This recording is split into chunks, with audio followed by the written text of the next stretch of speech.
They say you can't put a price on family, but I can tell you exactly what mine cost: $12 million. My name is Olivia Phillips, and I'm about to tell you the story of how one brutal Christmas night destroyed my family and made me richer than they ever imagined. Picture this: crystal chandeliers, designer gowns, champagne fountains.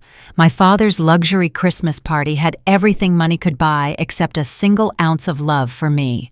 I was 37 years old when my own father screamed, "Get out of my house," in front of 200 guests. My stepmother smirked. My sister looked away. Not one person defended me, so I left. But here's what they didn't know. While they saw me as the family failure, I'd been building a secret empire for 17 years. The next morning, Christmas morning, I signed the deed to a $12 million oceanfront mansion, paid in full, cash. That same day, their company started collapsing. Debts they'd hidden, secrets they'd buried, crimes they thought would stay silent forever. Now my phone won't stop ringing. My father's begging, my stepmother's panicking, and I'm watching it all burn from my floor-to-ceiling windows overlooking the Pacific Ocean. But this story isn't just about money or revenge. It's about the mother they took from me, the inheritance they stole, the recordings they thought were destroyed, and the shocking truth about what really happened the night my mother died 18 years ago. Stay with me until the end, because by the time I'm done, you'll understand that the most expensive thing my family ever lost wasn't their fortune. It was me. And they're about to learn that some debts can never be repaid. My name is Olivia Phillips. I'm 37 years old, and for the past 17 years, I've been quietly building a real estate and investment portfolio that most people only dream about. But if you asked my family, they'd tell you I'm the disappointment, the daughter who never quite measured up, the sister who faded into the background, the cautionary tale whispered about at country club luncheons. Tonight, at my father's annual Christmas party, I was about to prove just how wrong they were. The Phillips estate looked like something out of a luxury magazine spread as I pulled my car through the iron gates. Thousands of white lights traced every roofline and wrapped around ancient oak trees. The circular driveway was already packed with Mercedes Teslas and the occasional Bentley. Through the floor-to-ceiling windows of the grand ballroom, I could see crystal chandeliers casting prismatic light across women in designer gowns and men in custom tuxedos. Champagne fountains sparkled. A string quartet played softly somewhere inside. Everything was perfect, polished, expensive. I took a breath, smoothed my simple black dress, elegant but deliberately understated, and walked toward the front entrance. The moment I stepped through those massive oak doors, I felt it. The shift. It was subtle, like a drop in temperature that only I could sense. My father's assistant Marcus stood near the entrance with a clipboard greeting guests. When he saw me, his professional smile flickered for just a second. "Miss Phillips," he said, his tone careful, neutral. Not warm, not welcoming, just acknowledgement. He glanced down at his list as though my name might not be there even though I'd received the formal invitation 3 weeks ago. "Please go ahead in. No Merry Christmas. No so glad you could make it. Just permission to enter." I walked into the ballroom and immediately understood my role here. I was the obligation, the box to check. The daughter who had to be invited because not inviting me would raise questions among the 200 guests milling about with champagne flutes and practiced smiles. Across the room, I spotted my stepmother, Victoria. She stood in a cluster of society women, her silver gown probably costing more than most people's monthly mortgage. The moment our eyes met, her mouth curved into something that might pass for a smile if you weren't paying attention. But I was paying attention. I'd spent a lifetime reading the subtle language of dismissal in this family. Her smile never reached her eyes. It was the expression you'd give someone you were forced to tolerate, tight, brief, dismissive. She turned back to her conversation without a word. My sister Emily breezed past me moments later, 27 years old and golden in every way I'd never been. Her champagne-colored dress probably cost what I used to make in a month at my first job. She was laughing at something her fiancé had said, her hand resting on his arm, with the easy confidence of someone who'd never questioned her place in the world. She looked directly at me. I know she saw me. But she simply continued past as though I were part of the furniture, another tasteful decoration in my father's carefully curated evening. No hello, no acknowledgement, nothing. I found a spot near one of the tall windows overlooking the garden and accepted a glass of champagne from a passing server who looked more pleased to see me than my own family had. Around me, conversations flowed. I recognized many of the faces, business partners of my father's old family friends, people I'd known since childhood. A few nodded politely in my direction. Most didn't. I'd become invisible in this house years ago, and tonight was no different. Except it was different, because tonight I wasn't the desperate daughter hoping for scraps of affection. Tonight I was playing a role waiting for the inevitable, and I didn't have to wait long. Dinner was announced, and we moved into the formal dining room where 3 long tables had been set with china, so delicate it looked like it might shatter if you breathed on it too hard. I watched as people found their place cards, saw couples and family groups naturally gravitating together. I walked the length of the first table, then the second. My name wasn't there. I checked the third table, scanning every single card. Nothing. I stood there, champagne glass in hand, and felt something I hadn't felt in years, a small, sharp twist of the old hurt. Not because I cared where I sat, but because the message was so crystal clear. You don't belong here. You weren't important enough to remember. You are an afterthought. Is there a problem? My father's voice cut through the ambient chatter. Richard Phillips, 62, still commanding every room he entered. His tuxedo was impeccable, his silver hair perfectly styled, but his eyes, when they landed on me, held nothing but irritation. I don't seem to have a seat assigned, I said quietly, calmly. Well, sit anywhere there's space. He waved his hand dismissively, already turning away. Richard, we discussed the seating chart for weeks, Victoria interjected smoothly, appearing at his elbow. I'm quite certain everyone was accounted for. The implication was clear. If I wasn't on the chart, perhaps I wasn't supposed to be here at all. Around us, conversations had stopped. 200 people were now paying very close attention to this small domestic drama unfolding in their midst. There's a seat at the far end of table 3, someone offered helpfully, trying to diffuse the tension. But my father's face had already begun to redden. I recognized that look, the embarrassment of being challenged, however mildly, in front of people whose opinions mattered to him. The anger that came from feeling his authority questioned. I'd seen it 1,000 times growing up, usually right before he'd explode at my mother about some trivial household matter. This is exactly the kind of drama you always create, he hissed, his voice low, but carrying in the silent room. You show up. You make everything difficult. You embarrass this family. I simply asked where I should sit. I said, still calm, still composed. Get out. The words came out quietly at first, then louder as the fury built. Get out of my house. The silence that followed was absolute. You could have heard snowflakes landing outside.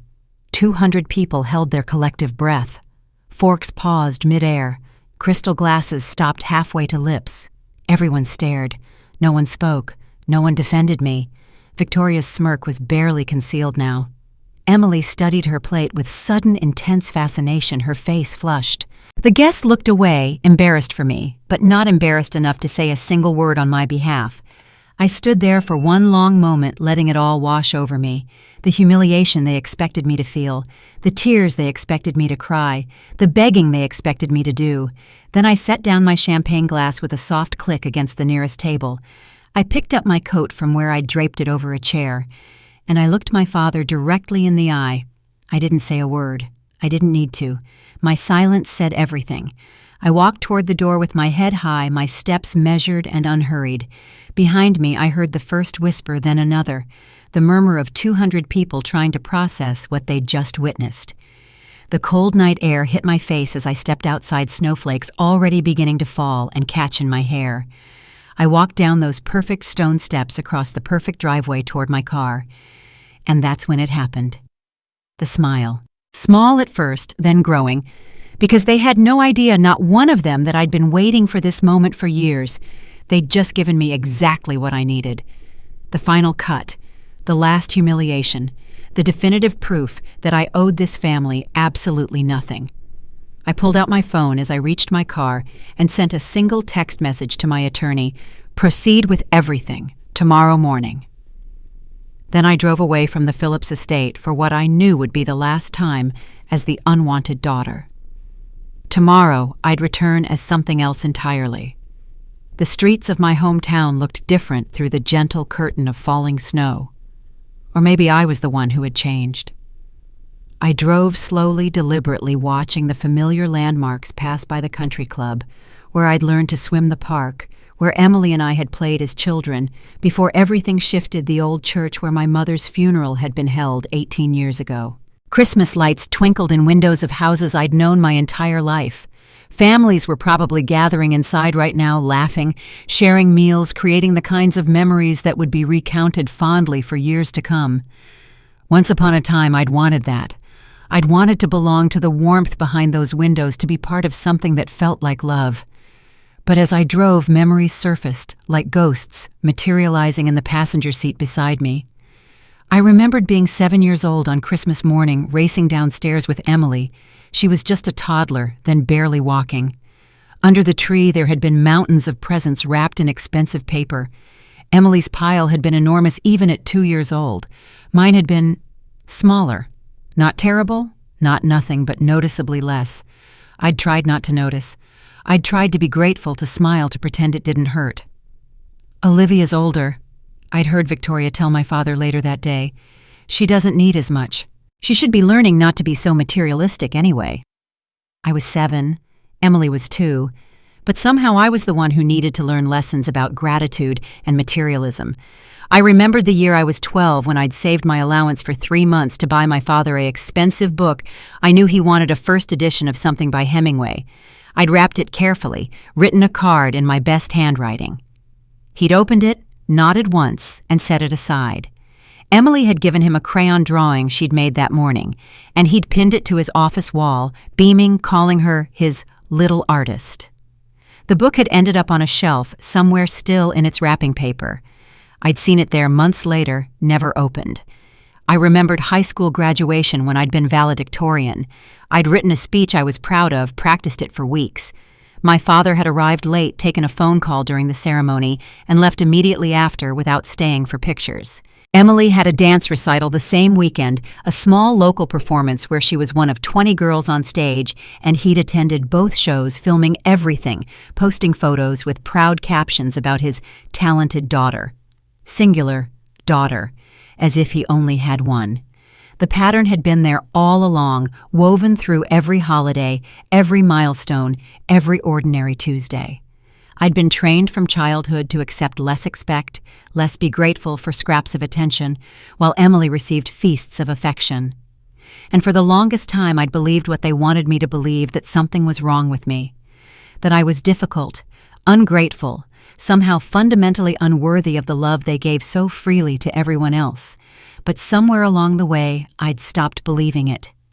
Maybe it was after my mother died when I'd realized that the one person who truly loved me unconditionally was gone.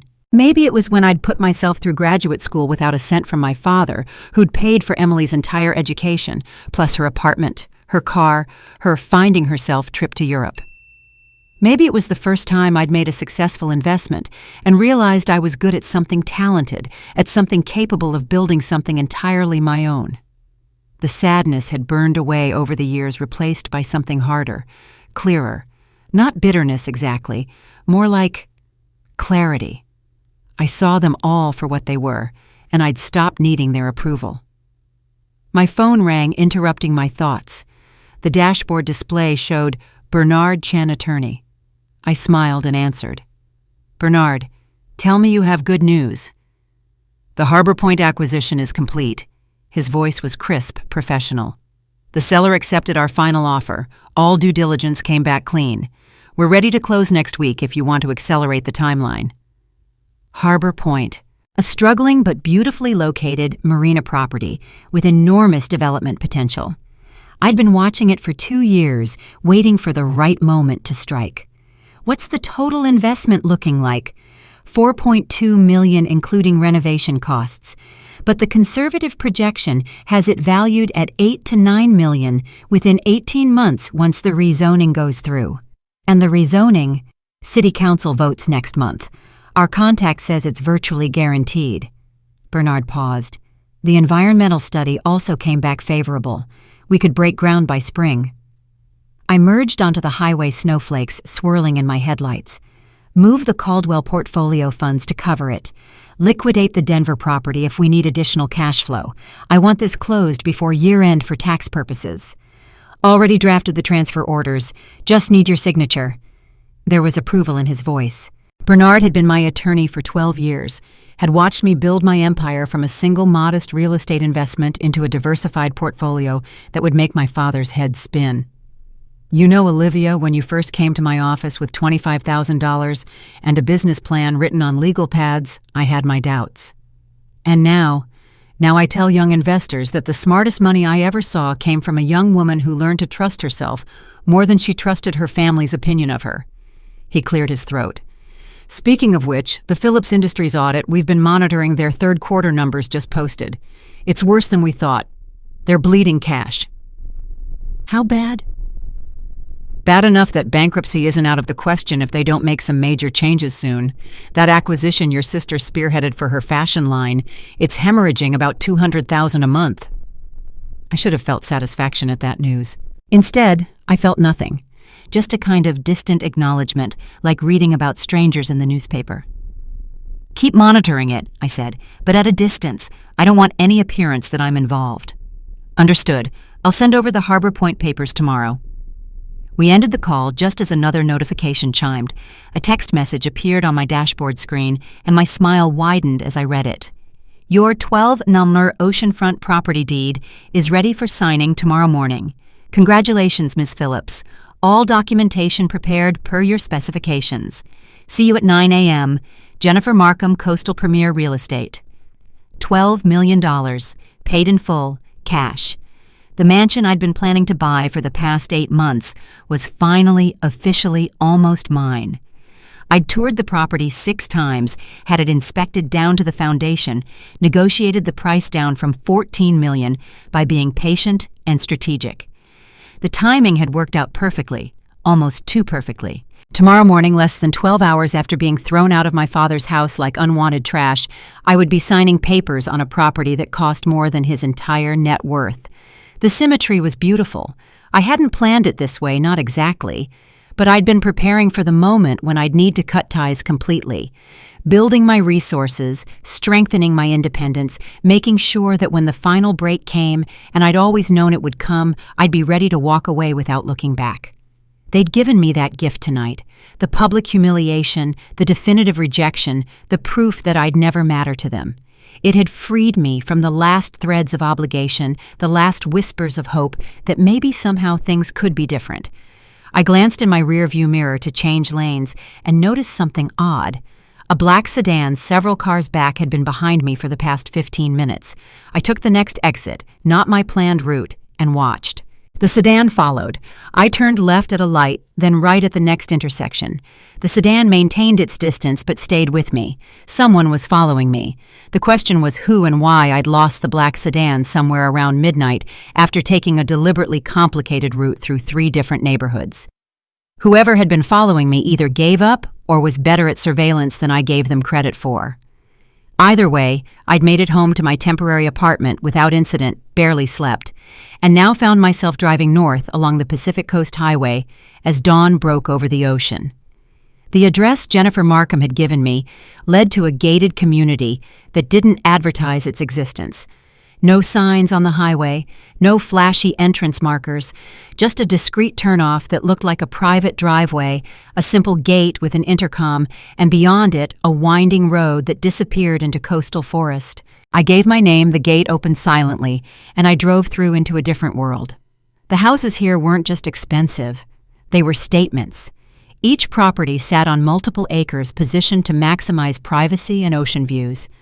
I caught glimpses through the trees, modern glass and steel structures, Mediterranean-style villas, sleek contemporary designs that probably graced architecture magazines. These weren't homes. They were retreats for people who had so much money that merely being rich wasn't interesting anymore. And as of this morning, I was joining them. Jennifer was waiting in the circular driveway of my new property, along with an attorney I didn't recognize, presumably representing the seller, and a notary. The house rose before me like something from a dream I'd been having for years without realizing it. 3 stories of floor-to-ceiling windows, clean modern lines, natural wood and stone blending seamlessly with the landscape. And beyond it, through every window, the endless Pacific Ocean stretched to the horizon. "Miss Phillips?" Jennifer shook my hand, her smile professional but warm. "Shall we handle the paperwork first, or would you like to tour the property again?" "Let's finish the business," I said. "I've waited long enough." We gathered around the hood of Jennifer's car. There was something almost amusing about conducting a $12 million transaction in a driveway like we were selling a used Honda, and I reviewed the documents one final time. Every clause was exactly as we'd negotiated. Every contingency had been satisfied. The inspections, the title search, the survey, all clean, all perfect. I reached into my bag and withdrew the cashier's check. The attorney's eyes widened slightly when he saw the amount, all those zeros marching across the paper. $12 million, no mortgage, no loan, no payment plan, just wealth pure and simple changing hands in a single transaction. "This is quite unusual," the attorney murmured, trying to maintain his professional composure.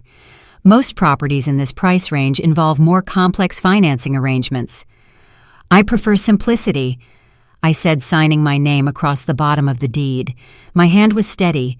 This was the largest single purchase I'd ever made, but I felt no hesitation, no second-guessing.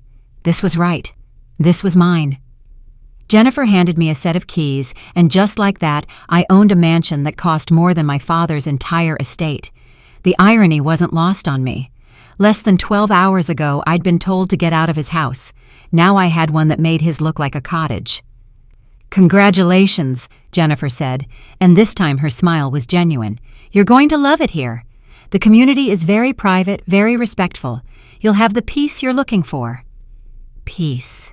Yes, that's exactly what I was looking for. I walked through the front door alone, wanting this first moment to be mine and mine only. The interior was even more stunning than I remembered from my tours. The entire back wall of the main living area was glass, offering an unobstructed view of the ocean. Morning light poured in, making the space glow. The design was minimalist, but warm, pale wood floors, high ceilings, a stone fireplace that rose 2 stories. It felt both grand and intimate, powerful and peaceful. I walked through room after room, my footsteps echoing in the empty space. The chef's kitchen with its professional-grade appliances, the library with built-in shelving waiting for books, the master suite with its own private balcony. Every detail was perfection. Every corner whispered that I'd finally come home to a place that was truly mine. I stepped out onto the master balcony, letting the salt air wash over me, and that's when I noticed it. The house next door. It was set back slightly, partially hidden by coastal pines, but from this angle I could see it clearly. And it was almost identical to mine. Not exactly the same. The architectural details varied. The layout was probably different, but the same aesthetic, the same modern design, the same relationship to the coastline. Like twins separated by a stretch of natural landscape, but clearly related. Curiosity pulled me back downstairs. Jennifer was still in the driveway loading documents into her car. "Jennifer," I called out. "The house next door, do you know anything about it?" She glanced in that direction and nodded. "Beautiful property. That one's been owned by the same family for about 25 years. The owner is a gentleman named Harrison. Keeps to himself mostly. Very private like everyone here." She paused, studying my face. "Why do you ask?" "It just looks similar to this one. I wondered if they were designed by the same architect." Actually, they were. This property and that one were originally planned as a pair by a developer back in the 90s. The first owner of your house was a woman named Margaret Phillips. Jennifer consulted her phone, pulling up historical records. She purchased it looks like it was about 25 years ago, but she only owned it for a few months before selling to Mr. Harrison's family. Then your house went through 2 more owners before you. The ocean sounds faded. My heartbeat filled my ears. "Margaret Phillips, are you certain?" "That's what the records show. Actually, that's quite a coincidence she had the same last name as you. Any relation? She was my mother. Jennifer's expression shifted to surprise, then something like understanding. Oh, I had no idea. I'm so sorry if this is— No, I said quickly. No, don't apologize. I didn't know either. My mother died when I was 19. I had no idea she'd ever owned property here. But even as I said it, memories were surfacing. I'd been 12, and my mother had been excited about something that summer. I remembered her showing me pictures of a house by the ocean, talking about how someday we might live somewhere peaceful, somewhere beautiful. My father had dismissed it as a fantasy. Victoria had made cutting remarks about unrealistic expectations and frivolous spending. And then suddenly the topic had disappeared. My mother had stopped mentioning it. I'd assumed she'd given up on the dream the way she'd given up on so many things under the weight of my father's disapproval and Victoria's manipulation. But she hadn't given up. She'd actually bought it. She'd owned this piece of paradise, this refuge, this beautiful escape from everything that was suffocating her, and then she'd been forced to sell it. I looked at the neighboring house with new eyes, imagining my mother walking through those rooms, standing on that balcony, breathing this same salt air. She'd been here. She'd loved this place. And somehow, without knowing, without planning it, I'd found my way back to the exact spot she'd chosen. My skin prickled with something that felt like fate or destiny, or maybe just the universe finally balancing its scales. I was still standing there, lost in thought, when I noticed movement from the neighboring property. A man in his 60s, distinguished-looking, with silver hair and a weathered face, had emerged onto his own balcony. He stood there for a moment, looking in my direction, and then his gaze dropped to my chest. To the necklace, I was wearing a delicate gold pendant with a small sapphire that my mother had given me when I was 16, that I'd worn every single day since she died. The man's expression changed. His eyes widened. He stood there for a long moment staring, and then he disappeared back into his house. 2 minutes later, he was walking across the natural landscape between our properties, moving with purpose. I met him at the edge of my driveway. "I'm sorry to intrude," he said, his voice cultured, careful.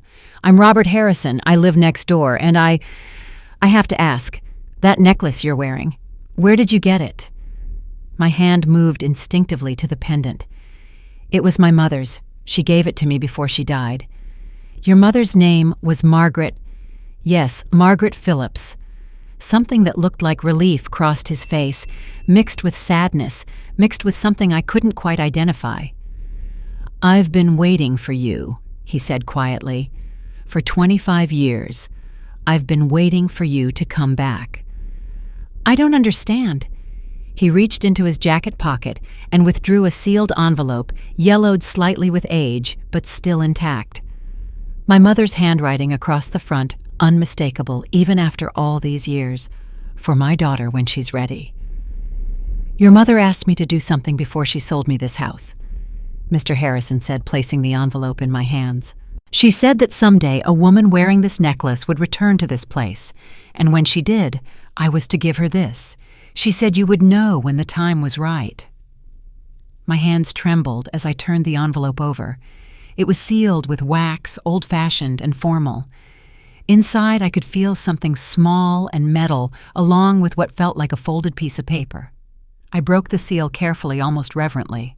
A small key fell into my palm, brass, old with an ornate head, and a slip of paper with an address written in my mother's precise handwriting: Credit Suisse Paradeplatz, 8001 Zurich, Switzerland, Box 29847. A Swiss bank, a safety deposit box.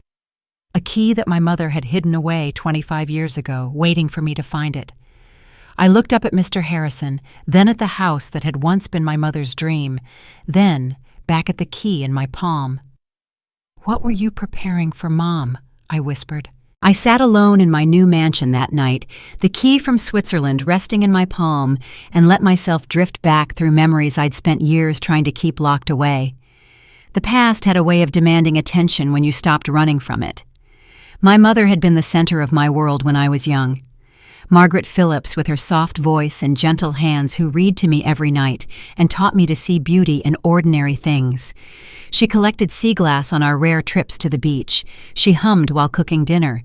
She had a way of making me feel like I mattered, like my thoughts and feelings were important, like I was enough exactly as I was. But there had been shadows even then. My father was always working, always distracted, always somewhere else, even when he was physically present. I remembered my mother's face at the dinner table, trying to engage him in conversation while he read the newspaper. I remembered her planning special evenings that he'd cancel at the last minute. I remembered even as a child sensing her loneliness, and then she got sick.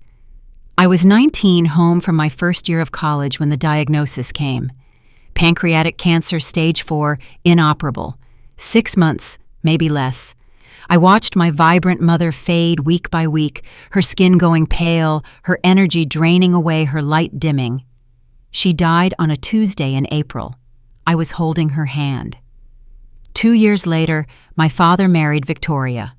I should have seen it coming. Victoria had been helping during my mother's illness, showing up with casseroles and concerned expressions, organizing my father's schedule, making herself indispensable. At the time, grieving and numb, I'd been grateful for the help.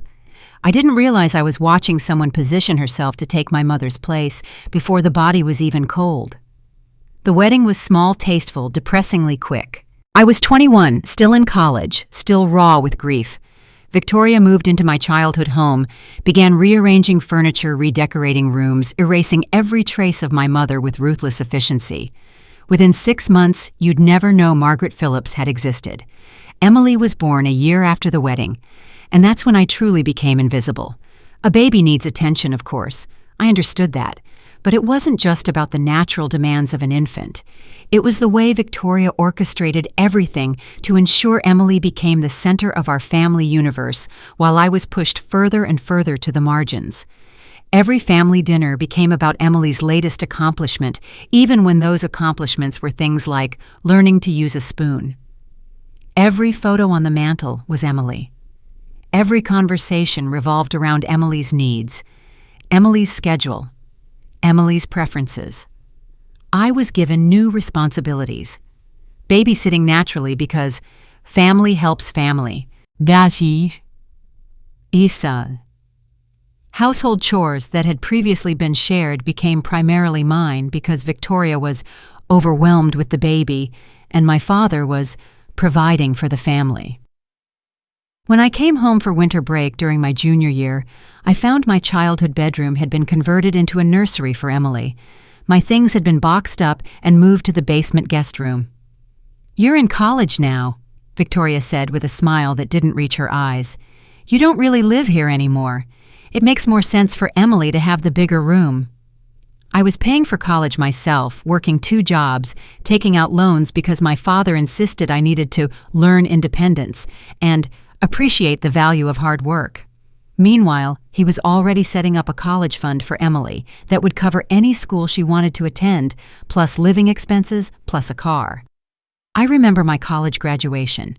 I'd worked so hard, graduated summa cum laude, earned a competitive position at a financial services firm. It was one of the proudest moments of my life. The ceremony was on a Saturday afternoon. Emily, 8 years old at the time, had a dance recital that same day at 2 p.m, one of dozens. She'd have a minor local performance. "We can't possibly make both," Victoria said, not even pretending to be sorry.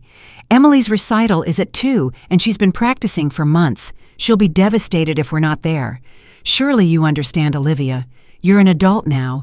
You don't need us there like a child would." My father nodded agreement without even looking up from his phone. I walked across that stage alone, no family in the audience, no one cheering my name. I collected my diploma, smiled for the official photographer, and went back to my apartment where I cried for 3 hours straight. But somewhere in those tears, something hardened. I stopped expecting them to see me. I stopped hoping they'd change. I stopped believing that if I just tried hard enough, achieved enough, succeeded enough, they'd finally recognize my worth. Instead, I started building my own life, my own success, my own worth, that had nothing to do with their approval or recognition. I worked 80-hour weeks at the financial firm, learning everything I could. I saved every penny. I studied the markets obsessively, and when I had enough, I made my first real estate investment, a small duplex in a neighborhood everyone said was risky, but that I knew was about to gentrify. I was 23 years old. I flipped that duplex for a 40% profit 18 months later. Used the money to buy 2 more properties, flipped those, bought 4 more. Each success built on the last. Each achievement proving to myself, if not to them, that I was capable of extraordinary things. The family never asked about my work, never inquired about my life.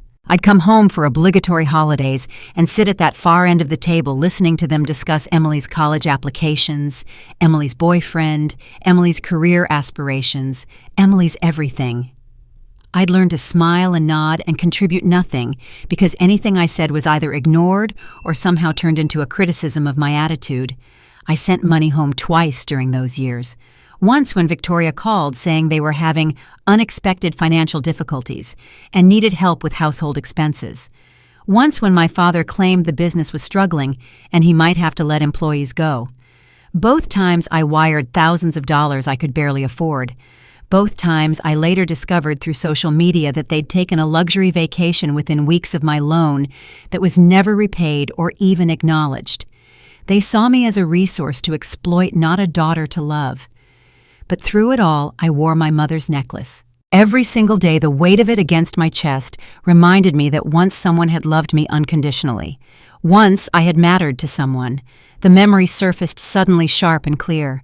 My mother in her hospital bed 3 days before she died, so weak she could barely lift her hand. She gestured for me to come closer, then reached behind her neck with trembling fingers to unclasp the necklace she always wore. "Keep this safe," she'd whispered, her voice barely audible. "One day you'll need it, and when that day comes, you'll know what to do." I'd been confused, devastated, barely able to process her words through my grief. "Mom, you'll get better. You'll wear it again." "No, sweetheart. This is for you now. Promise me you'll never take it off. Promise me you'll remember that you are stronger than you know, braver than you believe, and loved more than you can imagine." I'd made that promise through tears, and I'd kept it. Through every horrible year that followed, through every humiliation and dismissal and moment of being made to feel worthless, I'd worn her necklace and remembered that promise. Now sitting in the house my mother had once owned, holding a key to a Swiss bank that she'd hidden from me 25 years ago, I finally understood. She hadn't just given me jewelry. She'd given me a lifeline, a secret inheritance, a protection against a future she somehow knew would be difficult. And then another memory surfaced, this one so buried I'd almost forgotten it entirely. Going through my mother's things after she died, finding her jewelry box, and seeing among the bracelets and earrings a sealed envelope with my name on it in her handwriting. My father had walked in at that moment, taken the jewelry box, said something about keeping these safe until I was older. I'd been too grief-stricken to argue. I'd never seen that jewelry box or that letter again. But I'd seen it, I knew it existed. Somewhere in my father's house there was a letter my mother had written to me, a letter I'd never been allowed to read. The memory of that sealed letter haunted me through the night. I barely slept lying in an unfurnished bedroom of my new mansion, staring at the ceiling and trying to remember every detail of that moment in my mother's room. The jewelry box had been rosewood, I recalled, with an inlaid mother-of-pearl design on the lid. And the envelope had been cream-colored, heavy paper, sealed with what looked like wax. By dawn, I knew what I had to do.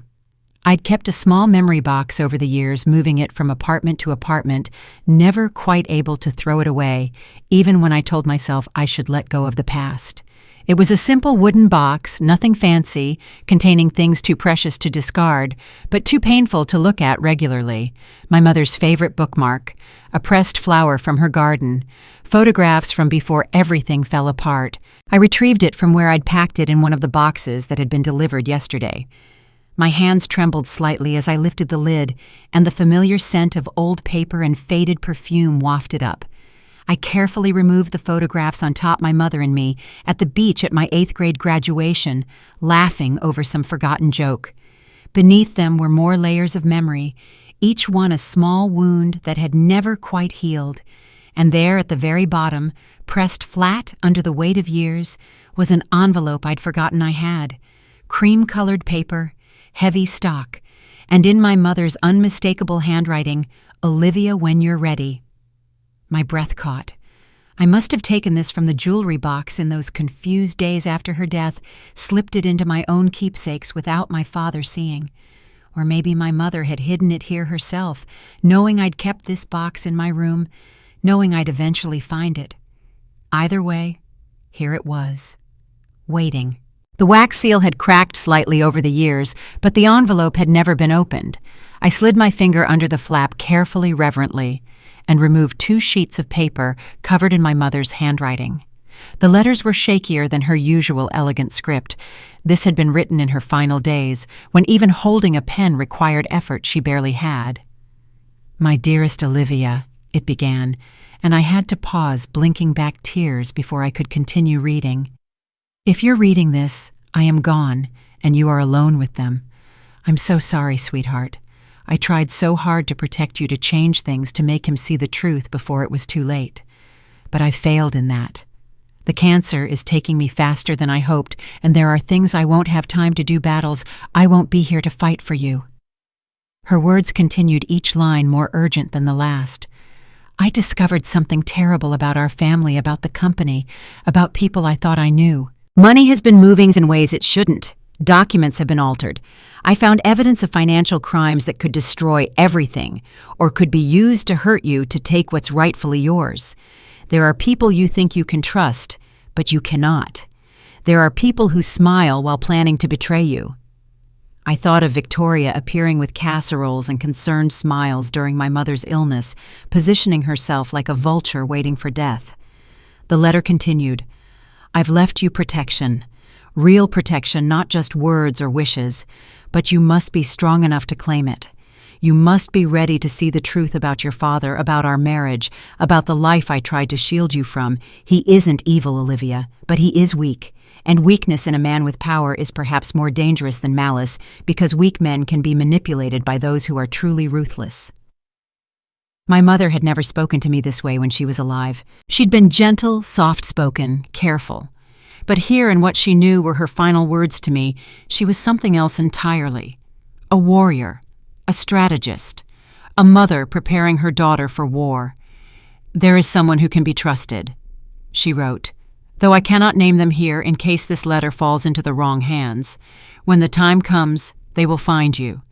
They have been watching, waiting, protecting you from a distance as I asked them to do. They hold pieces of the truth I couldn't tell you, before evidence I couldn't risk keeping where it might be found." Was she referring to Mr. Harrison? Or someone else entirely? The thought that my mother had been orchestrating protections for me from beyond the grave was both comforting and deeply unsettling. The tone of the letter shifted as I continued reading, becoming almost clinical, instructional. "I've created a second inheritance for you, one they can never touch, because they don't know it exists. The key to everything is in Switzerland. The necklace will identify you. When you're ready to fight, and you will need to fight, my darling, I'm so sorry, but you will. The tools are waiting. Use them. Don't let guilt or love or the memory of what this family once was stop you from protecting yourself." My throat tightened. She'd known. Even while dying, consumed by cancer, and barely conscious, half the time she'd been planning, preparing, trying to save me from a future she could see coming. The final paragraph made my blood run cold. "If you are reading this, it means they have begun looking for you. It means they need something from you, or they fear something about you, or they've realized that you might be a threat to whatever they're hiding. Do not trust your father's love. It has been poisoned by fear and weakness and the manipulation of people stronger than he is. Do not trust apologies or tears or sudden gestures of affection. Trust the key, trust the necklace, trust yourself. And trust that everything I did to give you the power to survive what's coming. I love you more than life itself. Be strong, be smart, and be ruthless when you need to be. Your loving mother, Margaret." I sat there, the letter trembling in my hands, trying to process what I'd just read. My mother had known she was dying, and instead of spending her final days in peace, she'd been waging a secret war to protect me. She'd hidden assets, created contingency plans, recruited allies I didn't even know existed, and she'd known even then that my father would fail me, that he would choose his own comfort over my safety, that I would be alone. The doorbell rang, sharp and sudden in the silent house, making me jump. I wasn't expecting anyone. Jennifer and Mr. Harrison were the only people who even knew I was here. I walked to the front door, the letter still in my hand, and checked the security camera display. An elderly man stood on my doorstep, perhaps 75 or 80, dressed in an impeccably tailored suit that probably cost more than most people's cars. He had white hair, sharp blue eyes behind wire-rimmed glasses, and the bearing of someone accustomed to authority. I didn't recognize him, but something about the way he stood there, patient and certain, made me think he knew exactly who I was. I opened the door. "Olivia Phillips," he said, and it wasn't a question. His voice was cultured, precise, with the faintest hint of an accent I couldn't quite place. "My name is Bernard Chen. I was your mother's private attorney. We met once very briefly at her funeral, though you likely don't remember. You were understandably distraught." The name triggered a vague memory, my mother mentioning a Mr. Chen, though I'd never met him that I could recall. "I've been waiting for you to be ready, Olivia," he continued, his eyes dropping briefly to the necklace at my throat, then to the letter visible in my hand. "And it appears that time has finally come. May I come in? It's time you learned what really happened the night your mother died." I led Bernard Chen into the living room, my mind racing. The vast windows overlooked the Pacific morning light streaming in, but I barely noticed the view. This man claimed to have answers I'd been seeking for 18 years without even knowing I was searching for them. He settled into one of the few chairs I'd had delivered, placing a slim leather briefcase on his lap with careful precision. His movements were deliberate, controlled a man who'd spent decades handling sensitive information and knew the value of patience. "Your mother came to me 23 years ago." He began, his voice measured and calm. "She was concerned about irregularities in the company finances. Your father had just brought Victoria into his life, and Margaret noticed that suddenly business decisions were being made without her consultation, despite the fact that she owned a substantial stake in Phillips Industries." "How substantial?" I asked, though my mother's letter had already hinted at this. 42%, Chen said, and watched my reaction carefully.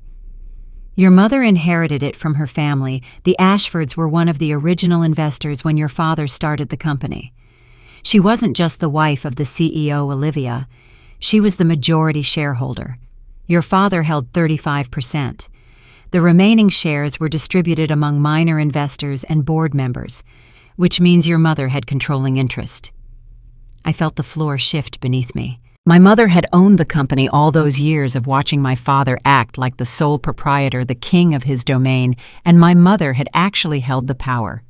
"She never acted like it," I said quietly. "No, she was a different generation, raised to be supportive rather than assertive. And she loved your father, believed in him, wanted him to succeed, so she let him run the company while she focused on other things, on you primarily. But she wasn't naive, Olivia. She kept meticulous records. She attended board meetings. She understood exactly what was happening." Chen opened his briefcase and removed a file folder, old and worn. "Your mother's will, the real one, was very clear. Upon her death, her entire 42% stake was to transfer to you, held in trust, until you turned 25, at which point you would assume full control. She also left detailed instructions about the Swiss accounts, the oceanfront property, and other assets she'd protected specifically for you." He handed me a document, and I recognized my mother's signature at the bottom, strong and clear, nothing like the shaky handwriting of her final days. "This will was properly executed, properly witnessed, and filed with my office. It is absolutely legal and binding." Chen's expression hardened. 3 days after your mother's funeral, your father and Victoria came to my office. They claimed this will was invalid. They said Margaret had been mentally compromised by her illness and pain medication when she signed it. They presented what they called a more recent will, dated just 2 weeks before her death, in which she supposedly left everything to your father with instructions that he would provide for Olivia as he saw fit. But she didn't write that. No, she didn't. I had the signature analyzed by 3 independent handwriting experts. It was forged. Skillfully, but forged nonetheless. I confronted your father with this analysis. Chen's face showed the memory of that confrontation. He denied it, of course, became angry, threatened to sue me for defamation. But it was Victoria who truly frightened me. She sat there perfectly calm and said that if I pursued this matter, I would regret interfering in family business. The next day, my office was broken into. Nothing valuable was taken, just files related to your mother's estate. You had copies? I had copies, he confirmed, hidden very carefully. But I also had a family, Olivia, a wife, 2 young children. And when my daughter's school called to report that a man had been asking questions about her claiming to be a family friend, he paused, the memory clearly still painful. I made a choice. I stayed silent. I've regretted it every day since. My hands clenched into fists. What about me? What about the paperwork they made me sign? Chen's expression turned even grimmer. You were 19, grieving, vulnerable. They brought you what they described as routine administrative documents to transfer your mother's personal effects, close her bank accounts, that sort of thing. Do you remember signing papers in your father's office about a month after the funeral? I did. I'd been numb, barely functional, and Victoria had been so kind that day, bringing me tea, speaking softly about how these things were just formalities but needed to be handled. My father had patted my shoulder, told me I was being very mature and helpful. Those weren't administrative papers, Chen said. You signed a document renouncing any claim to your mother's estate, acknowledging that she died intestate without a will, and agreeing that all her assets should pass to her surviving spouse under state law. The document was notarized by an attorney named David Crane, who I've since learned specializes in helping wealthy families hide assets and manipulate legal proceedings. The betrayal was so complete, so calculated, that for a moment I couldn't breathe. They'd used my grief as a weapon against me. They'd seen my mother's death as an opportunity. There's more, Chen continued. Your mother told me in our final conversation the night before she died that she'd found something. Audio recordings, she said. Evidence of money laundering through the company offshore accounts, falsified tax documents, funds being siphoned away. She said she'd recorded conversations between your father and Victoria discussing these illegal activities. She was going to turn everything over to the authorities, but she wanted to give your father one chance to make it right, to come clean on his own terms. And that night she fell. But that night she died, Chen said, his emphasis on the word died, making his skepticism clear. The official report said she fell down the stairs in her home, but there were inconsistencies, Olivia. The timeline didn't quite add up. The emergency call came nearly an hour after the estimated time of the fall. Your mother was found at the bottom of the stairs, yes, but the injuries seemed inconsistent with a simple fall. I tried to raise these concerns, but I was told I was being paranoid and conspiracy-minded. You think someone killed her? I think your mother knew something that made her dangerous to people who had a lot to lose. I think those recordings she mentioned never surfaced because someone made sure they disappeared. And I think your father's guilt and subsequent drinking problem might stem from more than just grief. Chen pulled out another document. This is the original will, along with all the handwriting analysis proving the forgery. I've kept it safe for 18 years, waiting for you to be old enough, strong enough, and ready enough to fight for what's yours. With this evidence, you are the rightful majority shareholder of Phillips Industries. You have the legal right to control the company completely, to remove your father from his position, to demand full accounting of every transaction made in the past 18 years. He looked at me directly, his blue eyes sharp and assessing. But claiming this inheritance means war, Olivia. It means exposing your father and stepmother's crimes. It means the possibility of criminal charges, prison time for people you once called family. It means potentially reopening the investigation into your mother's death. It means every ugly secret will come to light, and some of those secrets might be things you wish you didn't know. Chen leaned forward slightly. So I need to ask you, and I need you to be absolutely certain of your answer. Are you ready to take back what's yours? Are you prepared for everything that comes with that decision? I thought about my mother lying in a hospital bed using her last reserves of strength to write me warnings and create protections for a future she wouldn't be there to see. I thought about 18 years of being erased, dismissed, treated like I was worthless. I thought about the company that was rightfully mine being run by people who'd stolen it through forgery and manipulation. I met Bernard Chen's eyes without hesitation. "I've been ready my whole life. Let's begin." After Bernard Chen left with a promise to begin legal proceedings immediately, I stood alone in my mansion and allowed myself a moment of pure satisfaction.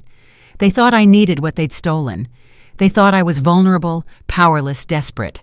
They had no idea who I'd become. The truth was, I'd started building my escape route the day I realized my family would never love me the way I needed them to.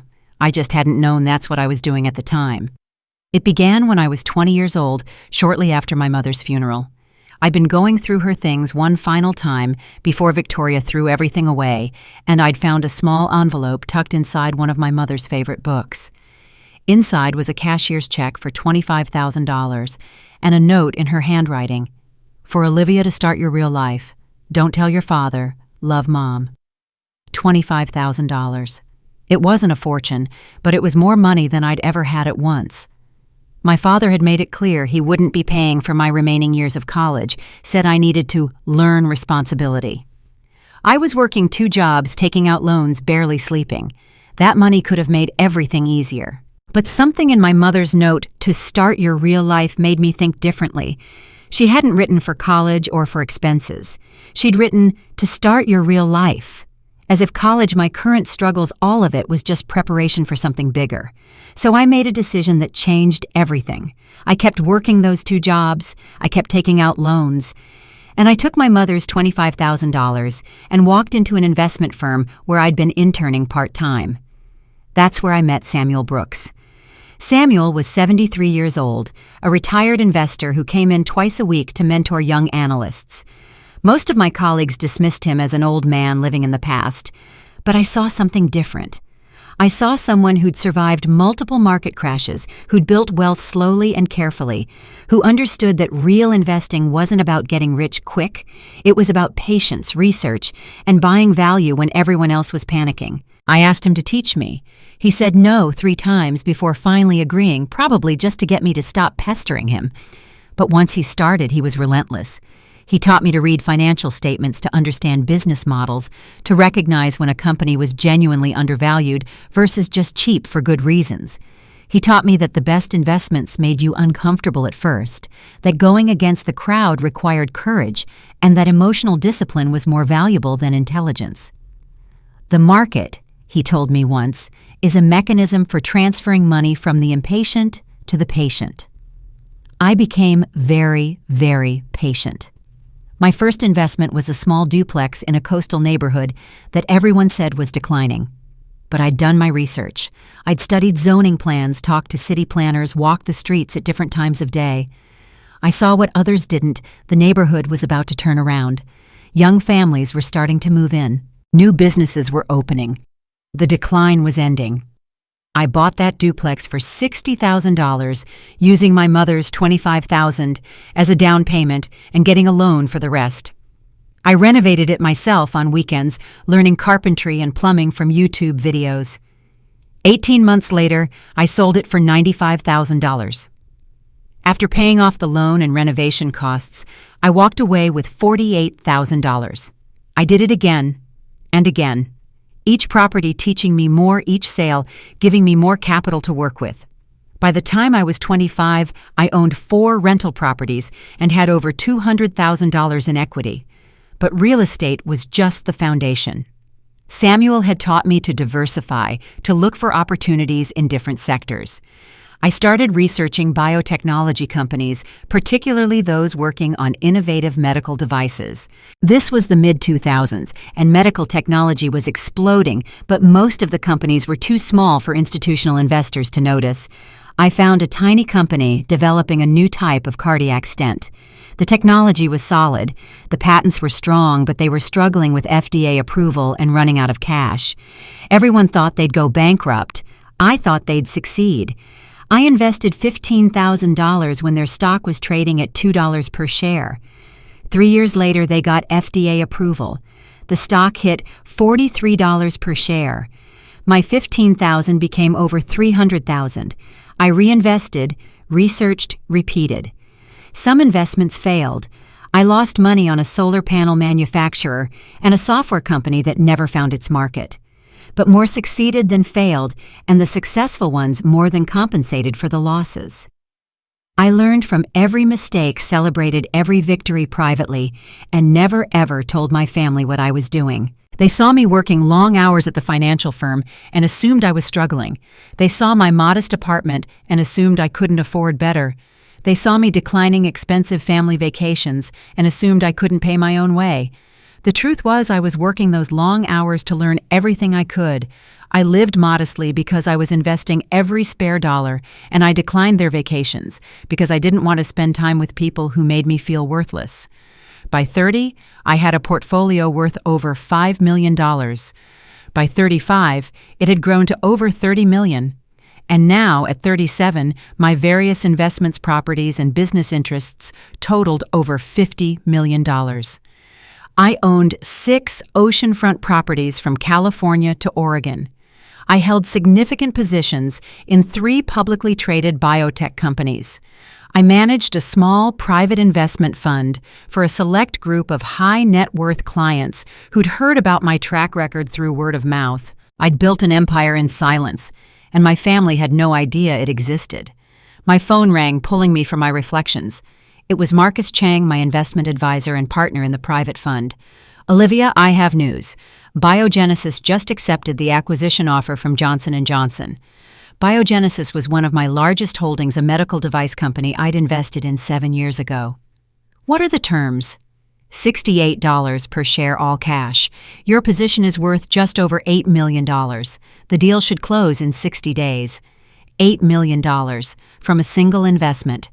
I'd bought into Biogenesis when they were trading at $7 per share, and everyone thought their lead product would never get regulatory approval. I'd believed in the science, done my research, and been patient. "That's excellent news, Marcus. Let's discuss tax strategies for the distribution tomorrow." "Congratulations, Olivia. This is a significant win."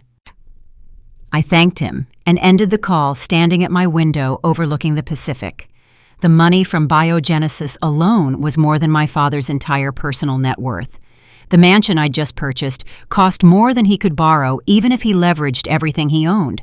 I didn't need Phillips Industries. I didn't need their company, their approval, or their money. I was already wealthier than they'd ever be, and I'd done it entirely on my own. This wasn't about financial survival. This was about justice, about honoring my mother's memory, about making sure that people who'd stolen, manipulated, and possibly murdered faced consequences. A news alert flashed on my phone screen, and I glanced down at it absently. Then I looked again, reading more carefully. Phillips Industries faces bankruptcy crisis. Creditors demand immediate payment. Company source says cash flow problems may force emergency asset sales within 30 days. The timing was almost poetic. Just as I was ready to claim what was rightfully mine, they were losing everything anyway. I smiled and texted Bernard Chen. "Saw the news. How does this affect our timeline?" His response came within seconds. "Accelerates everything. They're vulnerable. Perfect timing to strike." Perfect timing indeed. Over the next week, I watched the Phillips empire crumble from the comfort of my oceanfront mansion. The news came in waves, each headline more satisfying than the last, each development more devastating to the family that had spent decades making me feel worthless. The first domino was Emily. I'd known about her fashion venture, of course. It had been impossible to miss.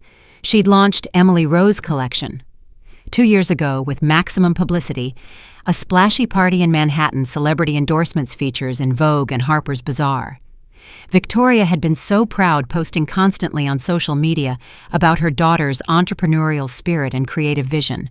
My father had funded the entire operation, convinced that Emily's Instagram following of 200,000 people would translate directly into sales.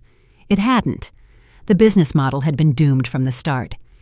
Emily designed overpriced clothing that appealed to her wealthy friends, but was completely unaffordable to her social media followers. She'd rented a massive showroom in Soho, hired a staff of 15 people, and thrown lavish launch parties for each collection. Meanwhile, actual sales barely covered 10% of her overhead costs. But Emily had never learned the word no. When the business started losing money, she simply spent more, convinced that the next collection, the next influencer collaboration, the next publicity stunt would turn things around. She'd leased a private jet for Fashion Week. She'd hosted parties at exclusive venues where champagne flowed and celebrities posed for photos. She'd lived the lifestyle of a successful fashion mogul, while the actual business bled money at a catastrophic rate. Now the bills were coming due and the numbers were staggering. According to the financial publications I monitored, Emily Rowe's collection had accumulated over $4 million in debt. Vendors were suing for unpaid invoices. The Soho showroom had been locked by the landlord for 6 months of missed rent. Former employees were filing claims for unpaid wages and benefits. And because Emily had no personal assets, everything she owned had been gifts from our father or purchased on credit. She couldn't repay. The creditors were going after Phillips Industries. My father's company was being forced to absorb his daughter's catastrophic business failure because he'd personally guaranteed many of her loans and lines of credit. The irony was exquisite. Emily, the golden child who could do no wrong, the daughter who'd been given everything while I received nothing, had become the anchor dragging the family underwater. But Emily's failure was just the beginning. 3 days after the fashion line's collapse became public, the IRS announced a formal audit of Phillips Industries covering the past 15 years of tax filings. The news sent shockwaves through the business community. IRS audits of this scope didn't happen randomly. They indicated serious suspicion of criminal activity. I later learned that Bernard Chen had been the one to trigger the investigation, anonymously providing the IRS with enough information to justify a deep dive into the company's finances. The auditors found exactly what my mother had discovered years ago: offshore accounts in the Cayman Islands, falsified expense reports, fraudulent tax deductions claiming personal expenses as business costs, and suspicious wire transfers that bore all the hallmarks of money laundering. The company's major investors panicked. Within 48 hours, 3 of the 5 largest stakeholders demanded emergency meetings to discuss their exit strategies. Banks that had extended generous lines of credit suddenly wanted collateral reviews and accelerated repayment schedules. The company's credit rating was downgraded twice in 1 week. My father tried to maintain a facade of control, issuing public statements about routine audits and minor accounting discrepancies. But the financial community knew better. When the IRS brought in forensic accountants and started interviewing employees under oath, it became clear this wasn't routine anything. The company's stock price, which had been trading at $42 per share, dropped to $18 in 5 trading days. Employees started quietly updating their resumes and reaching out to competitors. Key executives began negotiating exit packages, unwilling to be associated with what increasingly looked like a sinking ship. And then the social consequences began. I heard about it through contacts in our hometown, people who remembered me from childhood and reached out with a mixture of sympathy and barely concealed schadenfreude. The whisper network of country clubs and charity boards moved faster than any news outlet. Victoria was quietly asked to resign from 3 charity boards where she'd held prominent positions. The requests were phrased politely, given the current circumstances, and to avoid any appearance of impropriety. But the message was clear: her presence was now a liability rather than an asset. The same charity galas, where she'd once been photographed for society pages, now uninvited her, citing full tables and limited space. The country club, where my father had been a member for 30 years, began a routine review of his membership status.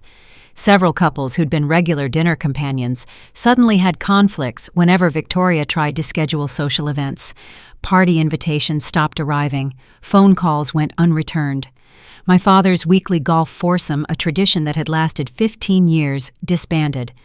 One of the men claimed a shoulder injury. Another suddenly became too busy with work. The third simply stopped responding to my father's texts. I watched it all unfold through news articles, social media posts, and reports from Bernard Chen's investigators. The Phillips family, once the epitome of success and respectability in our community, was becoming a cautionary tale. People spoke about them in hushed tones at dinner parties, using their downfall as an example of hubris and poor judgment. The same neighbors who'd attended their lavish Christmas party now crossed the street to avoid conversation. The same business associates who'd sought my father's advice now distanced themselves from any connection to Phillips Industries. The same social circles that had embraced Victoria now quietly erased her from guest lists and committee rosters. This wasn't just financial ruin. This was complete social annihilation, the destruction of reputation and standing that my father and Victoria had spent decades building. Everything they'd valued, prestige, respect, social position, was evaporating like morning fog under harsh sunlight. And through it all, my phone stayed silent. No calls from family members seeking help or advice. No messages acknowledging that perhaps they'd misjudged me. No apologies for decades of dismissal and cruelty, until exactly 8 days after the IRS audit became public. My phone rang while I was reviewing investment reports on my balcony, the ocean breeze carrying the scent of salt and freedom. I glanced at the caller ID and felt my heart rate spike. "Dad," it said with his contact photo from years ago, smiling, confident, looking like a man who had everything under control. I stared at the screen, watching it ring once, twice, 3 times. My finger hovered over the answer button. Part of me, the part that was still that little girl desperately seeking her father's approval, wanted to answer, wanted to hear what he had to say, wanted to believe that maybe this crisis had finally made him see me as his daughter rather than an inconvenience. But I'd learned better than to trust that impulse. I let it go to voicemail and waited to see if he'd leave a message. He did. I played the voicemail on speaker, my father's voice filling the empty living room of my mansion. "Olivia, it's your father. We need to talk about your behavior at Christmas. You embarrassed this family in front of our closest friends and associates. I expect you to call me back and apologize. This is unacceptable." His tone was imperious, entitled, completely lacking in self-awareness. He'd thrown me out of his house in front of 200 people, but somehow I was the one who needed to apologize. I deleted the message without a second thought. The second call came the next day. This time his voice had shifted, adopting a tone I recognized from childhood, the one he used when he wanted something, but was trying to make it sound like he was doing you a favor. "Olivia, I know we've had our differences, but family is family. We stick together during difficult times. I think we should meet and discuss some family matters. There are things happening with the company, and as my daughter, you should be aware of them. Call me back. This is important." Family is family. How many times had I heard that phrase growing up, always deployed when they needed something from me, but never when I needed something from them? Family is family when they wanted me to babysit Emily so they could go out. Family is family when they needed money that was never repaid. But family apparently wasn't family when it came to including me in Christmas photos, or saving me a seat at dinner, or treating me with basic respect. I deleted that message too. The third call came on day 3, and this time I heard something I'd never heard in my father's voice before: genuine fear. "Olivia, please. The company is in serious trouble. The IRS audit is worse than we thought. Creditors are circling. Emily's debts are crushing us. We need your help. I know I haven't always been the father you deserved, but please, we can talk about that. We can work things out. Just call me back, please." His voice cracked on that last word, and for a brief moment, I felt a flicker of the old instinct, the desperate desire to help, to fix things, to be the good daughter who made everything better. That little girl inside me who'd spent decades trying to earn her father's love, wanted to pick up the phone, wanted to rush to his rescue, wanted to prove that I was worthy after all. But I wasn't that little girl anymore. I'd spent 37 years being told I wasn't good enough. 37 years of being the afterthought, the burden, the disappointment. 37 years of watching them shower Emily with love and attention while I received criticism and dismissal. And now, when they were drowning, they suddenly remembered I existed. The years of pain had done something they probably never intended. They'd immunized me against guilt. I felt nothing when I listened to my father's pleading voice. No sympathy, no obligation, no familial duty. Just a distant clinical observation that he was finally experiencing consequences for his choices. I deleted the voicemail and turned my phone to silent. While my family descended into chaos, I sat on my balcony drinking chamomile tea and watching the Pacific waves roll endlessly toward shore.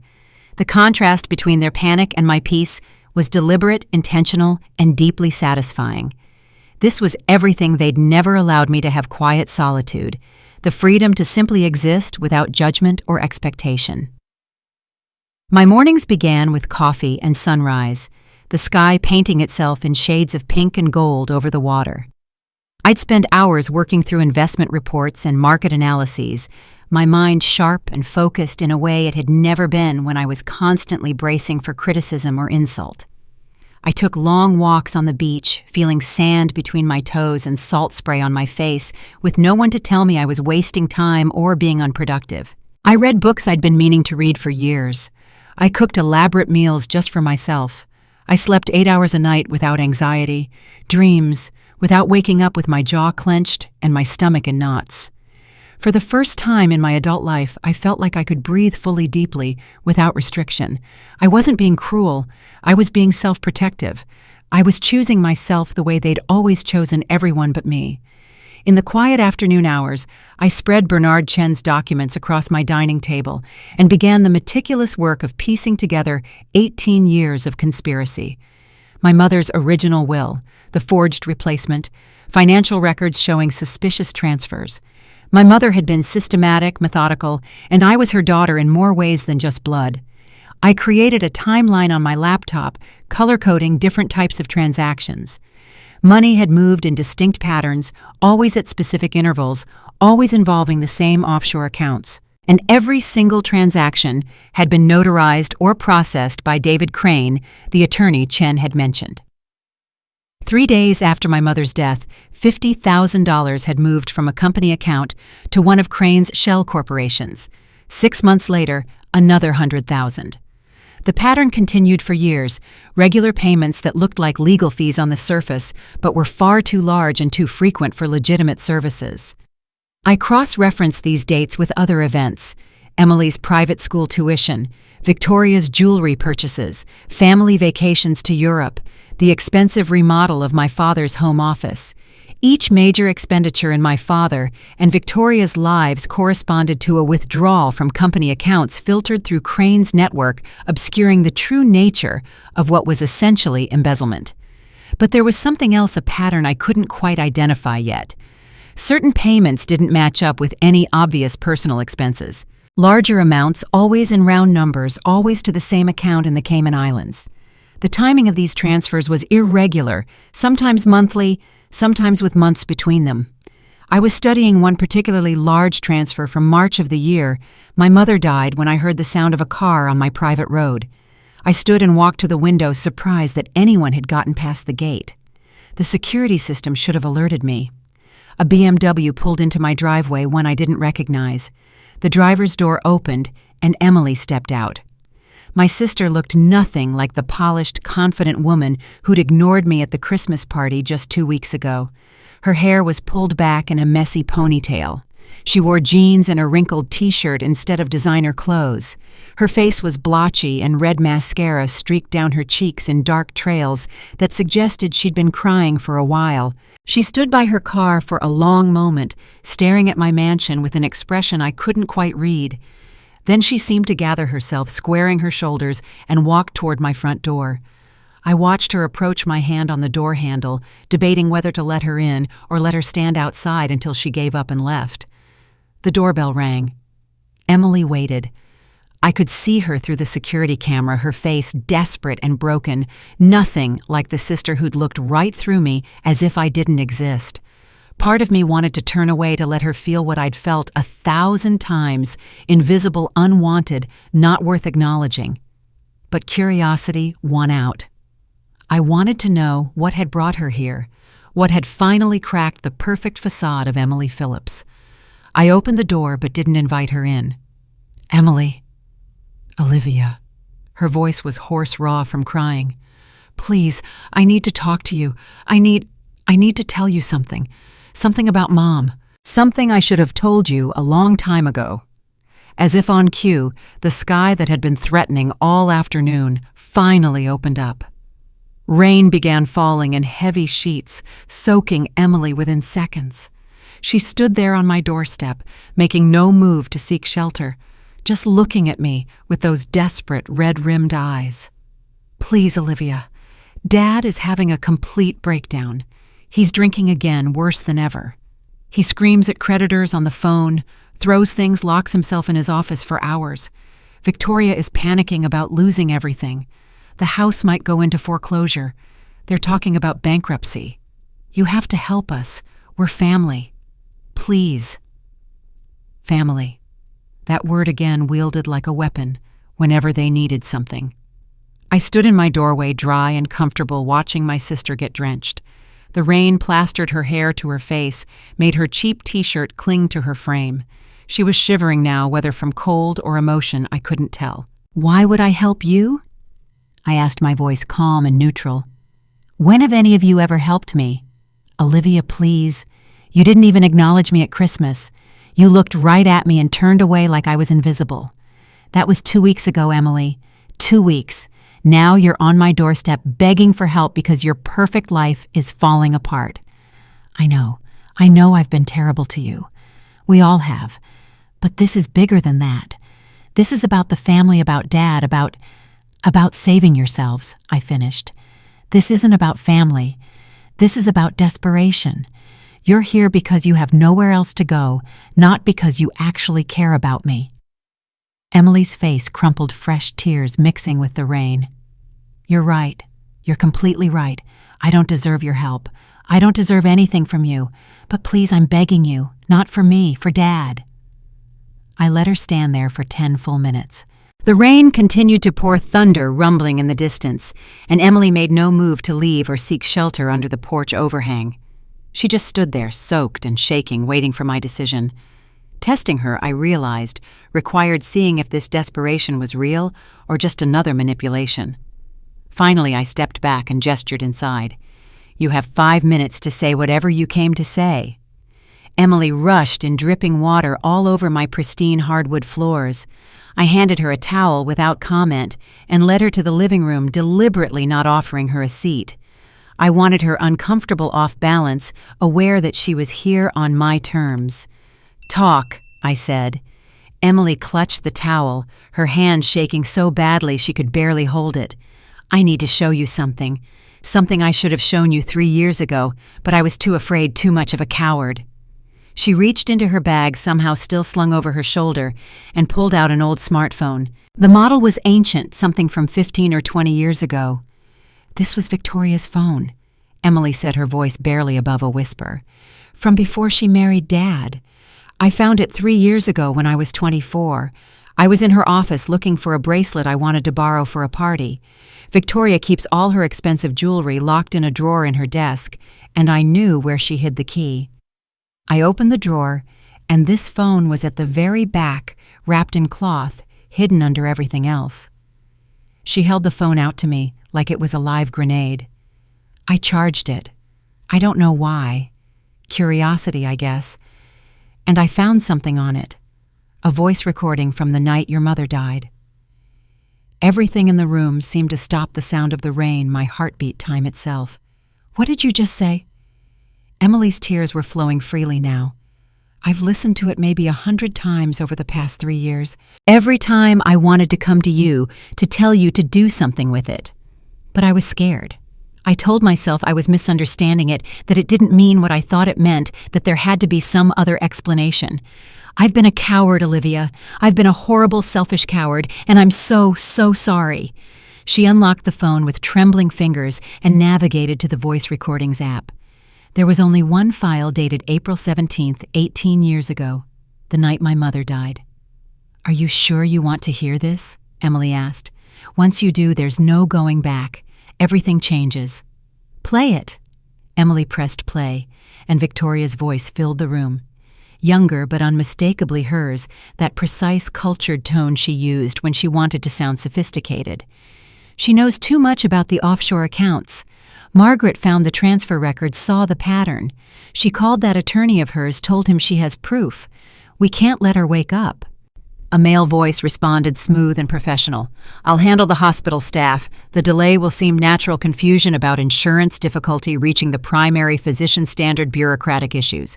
By the time they actually get her to surgery, it'll be too late. No one will suspect anything. And the recording she mentioned, the one she said she made, I'll take care of that tonight. If she has it on her, it'll disappear in the hospital. If it's at the house, I'll find it during the confusion tomorrow. David, I need you to be absolutely certain about this. If anything goes wrong. Nothing will go wrong, Victoria. I've handled situations like this before. In 48 hours, Margaret will be gone. Richard will be too devastated to ask questions, and everything she discovered will disappear with her. Trust me. The recording ended. I stood frozen, my mind struggling to process what I'd just heard. This wasn't speculation or theory. This was proof. Actual recorded, undeniable proof that my mother's death hadn't been an accident. They'd let her die deliberately, had delayed her medical treatment, had essentially murdered her through calculated neglect. And Emily had known for 3 years. I turned to my sister, and she flinched at whatever she saw in my face. "You've had this for 3 years," I said, my voice deadly quiet. 3 years, and you said nothing. Did nothing. I know, and I hate myself for it. At first, I told myself I must be misunderstanding, that it couldn't possibly mean what it sounded like. Then I was afraid of Victoria, afraid of destroying the family, afraid of what it would mean if it was true. And the longer I waited, the harder it became to do anything. I convinced myself it was too late, that bringing it up now would just cause more pain, that maybe it was better to let sleeping dogs lie. Emily sank onto the couch, without invitation, her face in her hands. But then everything started falling apart. The business collapsed. My fashion line destroyed us financially. And Dad, he turned on me, Olivia. Just completely turned on me. Suddenly, I was the problem, the burden, the one who'd ruined everything. He stopped looking at me with pride and started looking at me with resentment. Victoria stopped pretending to care about me at all. And I realized something horrible. She looked up at me, her eyes hollow. I'm not his daughter. Not really. I'm just another tool he used, another prop in the perfect family image he wanted to project. The moment I stopped being useful, the moment I became expensive instead of profitable, he discarded me, just like he did to you, just like he did to your mother when she threatened to expose him. For the first time since Emily had arrived, I heard something in her voice that sounded like genuine understanding. Not sympathy, not manipulation, but actual recognition of what she'd participated in all these years. I'm not asking you to forgive me, Emily continued. I don't deserve forgiveness. I kept silent about evidence that could have brought justice for your mother because I was comfortable and didn't want to rock the boat. That makes me complicit. I know that. But I thought you should have this. You deserve to know the truth, even if it came 3 years too late. I took the phone from her hands, staring at the screen, showing that single voice recording. Evidence. Real, actionable evidence of conspiracy to commit murder. The man's voice on that recording. I said, my throat tight. Do you know who it is? Emily nodded slowly. David Crane, Victoria's attorney. The man who's handled all their delicate legal matters for as long as I can remember. Emily reached into her bag again, this time pulling out a thick manila folder that looked worn and handled as if she'd opened and closed it many times over the past few days. There's more, she said quietly. After I decided to come to you, I went through Victoria's office more thoroughly. She's been distracted with the financial crisis, not paying attention to what I'm doing. I found these hidden in the back of her filing cabinet, behind old tax returns that nobody looks at anymore. She handed me the folder, and I opened it carefully. Inside were dozens of documents, some original, some photocopies, all meticulously organized with sticky notes in Emily's handwriting, marking significant sections. I spread them across my dining table, and the scope of the conspiracy began to reveal itself in black and white. The first document was my mother's will, not the original that Bernard Chen had, but the forged version they'd used to steal my inheritance. I could see where my mother's signature had been copied, the slight inconsistency in the ink color, the way the letters didn't quite match her usual fluid handwriting. Someone had tried to make it look authentic, but to trained eyes it was clearly fraudulent. Next were corporate documents showing transfers of my mother's 42% stake in Phillips Industries. The dates were telling, all executed within 3 weeks of her death, all signed with that same forged signature, all notarized by the same person, David Crane, attorney at law. But it went deeper than just the inheritance theft. There were financial records showing systematic embezzlement from company accounts over 15 years, fake vendor invoices for services never rendered, expense reports claiming personal purchases as business costs, wire transfers to offshore accounts in the Cayman Islands, all processed through shell corporations that upon closer inspection led back to Victoria and my father. Every single transaction bore David Crane's stamp of approval, his notary seal, his signature as witness or legal counsel. He hadn't just facilitated a few illegal acts. He'd been the architect of an entire criminal enterprise, carefully constructing a system that allowed my father and Victoria to steal from their own company while maintaining plausible deniability. "Victoria keeps everything," Emily said, watching me examine the documents. "She's paranoid about having leverage, about having proof of everything, in case she ever needs to protect herself. I don't think she ever imagined someone would use it against her." I found a document that made my blood boil, the administrative paperwork I'd signed when I was 19, grief-stricken and vulnerable. It wasn't administrative at all. The heading read, "Voluntary Renunciation of Inheritance Claims," in small print at the top. Below that, in dense legal language, I'd signed away all rights to my mother's estate, acknowledged that she'd died intestate, and agreed that all assets should pass to her surviving spouse. I'd been so numb with grief that day. Victoria had been so kind, bringing me tea, speaking softly about how these were just formalities. And I'd signed trusting that my family wouldn't lie to me about something so important. David Crane's notary seal sat at the bottom, certifying that I'd signed freely and willingly with full understanding of the document's contents. "He's done this before," I said, my voice hard.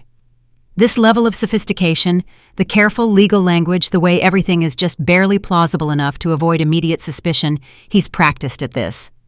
I pulled out my laptop and began researching David Crane, while Emily sat quietly, occasionally sipping water, looking like she might break into tears again at any moment. What I found confirmed my suspicions.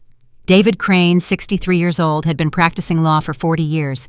His firm specialized in wealth protection and asset management for high-net-worth clients. His website showed tasteful photos of his office testimonials from satisfied clients and vague descriptions of helping families navigate complex financial situations and protect generational wealth. But when I dug deeper using some of the investigative resources I'd developed through my investment work, a different picture emerged. Crane had been named in 7 lawsuits over the past 20 years, all of them settled quietly out of court with non-disclosure agreements. The cases involved accusations of fraudulent documentation, improper influence over elderly clients, and questionable estate planning that benefited certain family members at the expense of others. In legal circles, particularly among estate attorneys and financial crimes investigators, his name appeared in forum discussions and blog posts. He was never explicitly accused that would invite defamation suits, but the implications were clear. David Crane was the person wealthy families called when they needed problems to disappear, when they needed inconvenient legal obstacles removed, when they needed documentation that would hold up to casual scrutiny, but served their interests rather than the law's. "Victoria calls him our fixer," Emily confirmed. "I've heard her use that exact phrase on the phone. Whenever there's a problem that can't be solved through normal channels, a creditor who won't negotiate an employee who knows too much a business deal that's falling apart, she calls David, and somehow the problem goes away."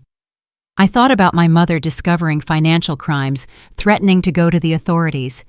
She would have been exactly the kind of problem David Crane specialized in making disappear. My mind was already working through the implications, building a strategy. This evidence was damning, but it needed to be handled carefully. If I confronted Victoria and my father now, they'd destroy everything they could reach and lawyer up with people who might be even more sophisticated than Crane. If I went to the authorities prematurely without a complete case, Crane's connections and legal expertise might let them slip through the cracks. No, this needed to be methodical, strategic, overwhelming. I looked at Emily, really looked at her for the first time since she'd arrived. She was watching me with a mixture of hope and fear, waiting to see what I'd do with the information she'd provided. "I need you to go back," I said. Emily's face fell. "What?" I need you to go back to the house, pretend this conversation never happened, and continue acting like you're still on their side. Can you do that? You want me to spy on them? I want you to be my eyes and ears inside that house. Keep track of what they're doing, who they're calling, what they're planning. Copy any other documents you can find safely. Record conversations if you can do it without getting caught. We need to build an absolutely airtight case before we make any moves. Emily looked uncertain, frightened even. Victoria's getting paranoid. If she suspects I'm working against her, then be careful. Don't take unnecessary risks.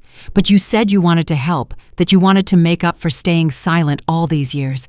This is how you help. This is how we make sure they can't wiggle out of what they've done. She nodded slowly, understanding, settling over her features. You're going to destroy them, aren't you? Completely. I'm going to make sure they face justice for what they did to our mother, for what they stole from me, for 18 years of lies and manipulation and cruelty. Emily stood gathering her things, preparing to go back into the enemy camp. At the door, she paused her hand on the handle, not quite looking at me. If we find enough evidence to destroy them completely, to send them to prison, to take everything they have, her voice was small broken. Will you ever forgive me for staying silent so long, for being a coward when you needed someone to stand up for the truth? I considered the question carefully, not wanting to lie to her, but also not ready to offer absolution she hadn't earned. Ask me again when this is over, I finally said. When justice is served and our mother's truth is known, then maybe we can talk about forgiveness. 3 days after Emily left my mansion, I drove to my father's estate without calling ahead, without warning, without giving them time to prepare their defenses. The element of surprise was crucial. I wanted to see their raw reactions, their unguarded faces when confronted with evidence of their crimes. The house looked different to me now, smaller, somehow less impressive. The sprawling estate that had once seemed like a palace now looked like what it was, an overpriced monument to ego and excess, mortgaged to the hilt and bleeding value with every passing day. I parked in the circular driveway and walked to the front door, the folder of documents tucked under my arm and the old phone in my pocket. My heart was racing, but my hands were steady. I'd waited 18 years for this moment. I didn't knock. I still had a key from years ago, one they'd never bothered to ask me to return because they'd never imagined I'd have reason to use it. The door swung open silently, and I stepped into the marble foyer where just 3 weeks ago I'd been thrown out like trash. Voices echoed from the dining room, raised, angry, desperate. I followed the sound and found my father and Victoria in the middle of what was clearly a vicious argument. Financial statements and bills were scattered across the table between them. Your daughter's mess to clean up, Victoria was saying, her voice sharp with fury. $4 million, Richard. $4 million in debt that we're now responsible for because you couldn't say no to her. Don't you dare blame Emily for this, my father shot back. You're the one who told me to guarantee those loans. You said it would be good for the family image, good for business relationships. This is on you as much as... They both froze when they saw me standing in the doorway. Victoria's face went through a rapid transformation. Surprise, then hostility, then calculation. She straightened her posture, smoothed her hair, preparing to go on the offensive. But my father's expression was different. I'd expected anger, defensiveness, perhaps fear. Instead, I saw something that made no sense at all: relief. His shoulders sagged, his face softened, and for a brief moment, he looked like a man who'd been carrying an impossible weight and had finally been given permission to set it down. "Olivia," he said, and his voice carried none of the imperious tone from his voicemails. "You came." "I came to show you something," I said, walking to the table and setting down the folder. Then I pulled out the old phone and placed it beside the documents. "Things you've been very careful to hide for 18 years. Victoria's face drained of all color. She recognized the phone. I saw it in the way her eyes widened, the way her hand moved unconsciously toward it before she caught herself. "Emily's been talking to you," she said, her voice tight. "That little traitor. I knew we couldn't trust her. She's been manipulated by you, turned against her own family. It's over, Victoria." My father's voice cut through her excuses like a knife. He stood up, and I saw that his hands were shaking. "It's finally over. "Richard, don't you dare. I said it's over." He turned to me, and I saw tears forming in his eyes. "She knows everything, or enough. There's no point in pretending anymore." Victoria stared at him like he'd lost his mind. "You have no idea what you're saying. You're stressed, you've been drinking too much, you're not thinking clearly. I've been thinking more clearly in the past 5 years than I have in the 20 before that," he said. His voice was steady, now resigned. "I've been waiting for this, hoping for it, even though I knew I didn't deserve the relief it would bring." He looked at me directly. "I've been sabotaging the company, Olivia, deliberately, systematically for 5 years. Every bad decision, every missed opportunity, every financial misstep that everyone attributed to my declining competence or the stress of running the business, they were all intentional." Victoria was staring at him in horror now. "What are you talking about? The Henderson contract, I drove them away on purpose by being unreasonable about terms. The merger offer from Steinberg Industries that would have saved us, that was worth $40 million. I turned it down, claiming it undervalued us, but the truth is, I wanted to reject it. The tax payments I forgot to file on time, resulting in penalties and interest, I didn't forget, Victoria. I delayed them deliberately." He started pacing the confession pouring out of him like poison he'd been holding in for years. "I convinced our 3 largest clients to move to competitors by subtly undermining their confidence in our stability. I made investment decisions I knew would lose money. I hired consultants who were overpriced and underqualified. Every chance I had to hurt the company without being obviously criminal, I took it." "Why?" The word came out of Victoria as a horrified whisper. "Because I've lived with what I let happen to Margaret every single day for 18 years, he said, his voice breaking. "I stood there that night. I heard you on the phone with Crane. I heard you discuss delaying her treatment. And I said nothing. I did nothing. I let the woman I loved die because I was too weak, too afraid of losing my comfortable life, too pathetic to do what was right." He turned back to me, tears streaming down his face now. "I couldn't undo what I'd done. I couldn't bring your mother back.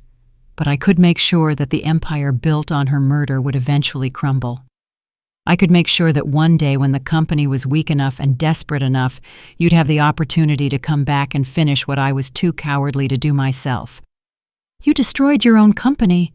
Victoria's voice was climbing toward hysteria. "You ruined us deliberately. Do you have any idea what you've done?" "I know exactly what I've done," he said. "I've spent 5 years making sure that when the truth finally came out, and I knew it would eventually, there wouldn't be anything left worth protecting. No empire for you to hide behind. No money to buy your way out of consequences. Just the truth and justice, and maybe if I'm very lucky, some small measure of redemption." He walked toward me, and I took an instinctive step back. But he didn't reach for me. Instead, he dropped to his knees, right there in the dining room, this man who'd once seemed so powerful and untouchable, now broken and begging. "I'll sign everything over to you," he said. "The company, the house, every asset I control. It should have been yours all along. Margaret wanted you to have it, and I stole it from you. But more than that, I stole 18 years of your life where you should have known the truth. I can't give you back those years. I can't bring your mother back. But I can give you this, the power to make sure everyone who hurt you and killed her faces the consequences they deserve." He looked up at me, his face wet with tears. "I'll sign everything over to you. Just please, please end this nightmare. Give your mother the justice I was too weak to give her. I've been waiting for you to be strong enough, and you are. You're so much stronger than I ever was." Bernard Chen arrived at my father's house within 2 hours of my call, bringing a notary public and enough legal documentation to make the transfer official. He'd clearly been preparing for this moment, had probably drafted these papers weeks ago, just waiting for the right time. My father signed everything Chen placed in front of him, the voluntary transfer of his 35% stake in Phillips Industries, the relinquishment of all decision-making authority, the acknowledgement that he was doing this freely and without coercion. His hand shook as he wrote his signature on page after page, but he never hesitated, never asked to review the terms more carefully, never tried to negotiate better conditions for himself. Victoria sat frozen in her chair, watching this happen with an expression of pure horror mixed with impotent rage. She'd tried to intervene to physically stop him from signing, but Chen had calmly informed her that any attempt to interfere with a voluntary legal proceeding could result in criminal charges for obstruction. When the last signature was complete, Chen gathered the documents and turned to me with something approaching satisfaction on his usually neutral face. "This gives you control," he said, "but I need to explain the timeline. Legally, a transfer of this magnitude requires certain procedural steps. The company needs a full asset valuation, which will take approximately 30 days. The board of directors must vote to approve the transfer, which requires 60% shareholder approval. And there's a mandatory period for third-party objections, creditors, other shareholders, anyone with a legitimate legal interest." I nodded, having expected this. "How long total? Best case 30 to 45 days for complete legal transfer. However," he continued to prevent the company from collapsing during this transition period, "I've included provisions for immediate operational control. As of this moment, you are the interim CEO of Phillips Industries, with full authority to make executive decisions, hire and fire personnel, and restructure operations as you see fit." "She can't do this." Victoria finally found her voice. "Richard is not in his right mind. He's been drinking. He's under enormous stress. He's clearly being manipulated." "Mrs. Phillips," Chen said coolly, "your husband was evaluated by a licensed physician this morning at my request, specifically to prevent any claims of diminished capacity.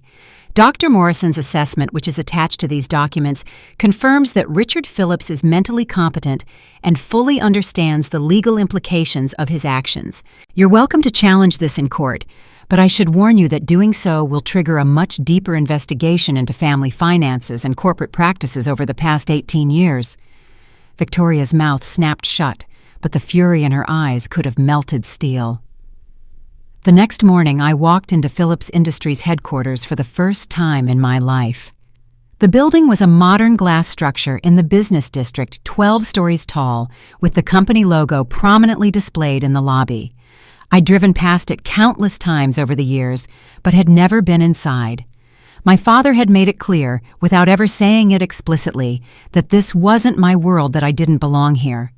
Now it was mine. The receptionist looked up as I approached, clearly uncertain. "I'm Olivia Phillips," I said, "the new interim CEO. I need you to assemble all staff in the main conference room in 1 hour. Everyone, executives, administrative staff, everyone currently in the building." She blinked, processing this information. Should I verify this with Mr. Phillips first? Mr. Phillips is no longer making decisions for this company. I am. Make the announcement, please." Word spread fast. By the time I walked into the main conference room an hour later, it was packed with employees who looked nervous, confused, and desperately curious. I recognized a few faces from news articles and company reports: the CFO, the head of operations, various department managers. They all watched me with expressions ranging from skepticism to cautious hope. I stood at the front of the room and didn't waste time with pleasantries. "My name is Olivia Phillips. As of yesterday, I am the interim CEO of this company, and within 30 days, I will be the majority shareholder. I know many of you are worried about job security, about the company's future, about what this change means. So I'm going to be direct with you." I pulled up a presentation on the screen behind me, financial charts I'd prepared the night before showing the company's deteriorating position over the past 5 years. This company is in crisis. We have approximately 45 days of operating capital remaining. Our credit lines are frozen. Major clients are threatening to leave. The IRS audit has revealed serious financial irregularities that will result in substantial penalties. If we continue on our current trajectory, Phillips Industries will cease to exist by spring. The room was absolutely silent. "However," I continued, "this company can be saved. The core business is sound. We have talented employees, established client relationships, and valuable intellectual property. What we don't have is ethical leadership, financial transparency, or operational efficiency. That changes today."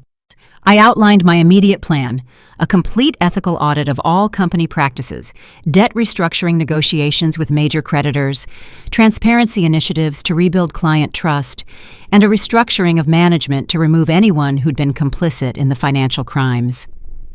I know some of you have witnessed questionable practices over the years, I said. Things that didn't seem right but that you were afraid to report because you needed your jobs, because you feared retaliation, because you didn't think anyone would listen. I'm listening now. My office door is open. Everything you tell me will be kept confidential, and there will be zero tolerance for retaliation against whistleblowers. The tension in the room shifted. People glanced at each other, and I could see the relief beginning to dawn, relief that someone was finally acknowledging the dysfunction, finally offering a path forward. After the meeting, 3 employees approached me privately: an accountant who'd been pressured to falsify expense reports, a sales manager who'd been ordered to lie to clients about product capabilities, an administrative assistant who'd been asked to backdate documents and forge signatures. Each one provided documentation. Each one had been carrying the weight of these secrets, afraid to come forward, but desperate for someone to care. Within 48 hours, I had enough evidence to terminate 4 executives for cause and refer their cases to law enforcement. The company began to stabilize almost immediately, like a patient who'd been poisoned finally receiving treatment. But Victoria wasn't done fighting. She hired Marcus Wellington, one of the most aggressive corporate attorneys in the state, and filed for an emergency injunction to freeze all company assets and halt the transfer process. She claimed I was manipulating my father, that he was mentally incompetent, that the entire transfer was fraudulent. She gave interviews to business reporters suggesting I was engaged in elder abuse and corporate theft. Bernard Chen forwarded me her legal filings, and I could see his amusement even in his professional email. "She's overplaying her hand," he wrote. "Every false claim she makes creates more documentation of her malicious intent. Every interview she gives provides more evidence that she's trying to hide something. Let her keep attacking. She's building our case for us." I was in my new office at Phillips Industries reviewing restructuring proposals when my assistant buzzed to say that Victoria was in the lobby demanding to see me. Security had prevented her from coming up, but she was causing a scene, her voice carrying through the building. "Let her up," I said calmly. Victoria stormed into my office without knocking, her face twisted with rage. She looked nothing like the polished society matron who'd presided over that Christmas party 3 weeks ago. Her hair was disheveled, her makeup smudged, her designer suit wrinkled. "You think you've won," she hissed. "You think you can waltz in here, steal my husband's company, destroy everything I've built. This is far from over, you ungrateful little—" I held up my hand, stopping Victoria mid-sentence. "That's enough. Security will escort you out. If you have legal concerns, direct them to Bernard Chen. Do not come to my office again without an appointment." She opened her mouth to continue her tirade, but 2 security guards appeared at my door. I'd had them waiting just outside. They each took one of her arms gently but firmly and began leading her toward the elevator. "I will destroy you for this," she screamed as they pulled her away. "You have no idea who you're dealing with." But I did know who I was dealing with, and I knew that desperate people made mistakes. Over the next week, those mistakes began to manifest in ways that were almost predictable.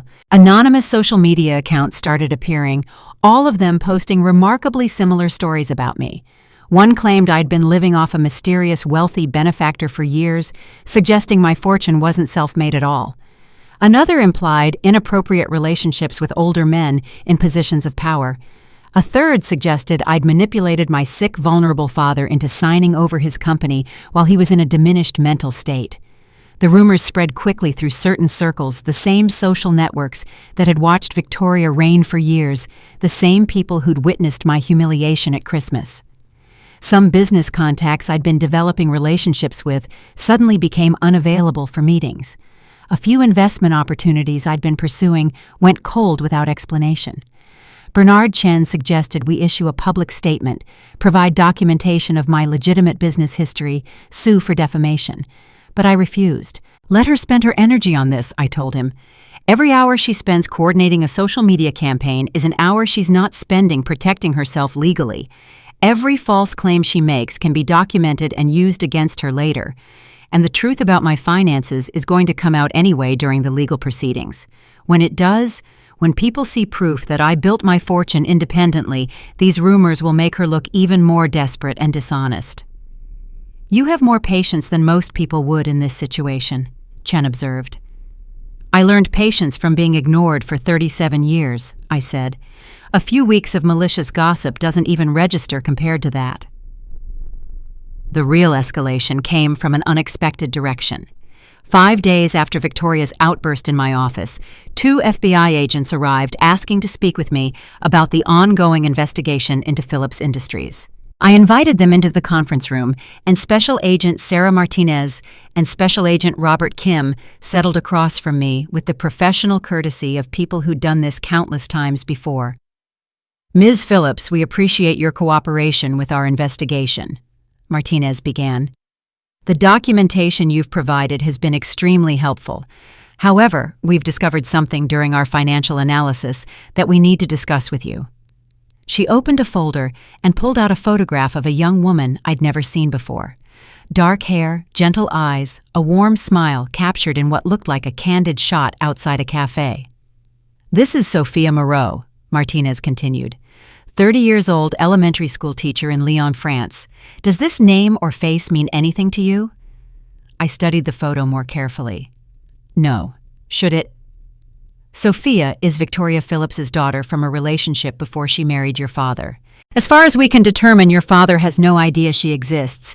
Victoria has kept this secret for 3 decades. I sat back, absorbing this information. Victoria had another daughter, a daughter she'd kept completely hidden from her husband, from Emily, from everyone in her American life.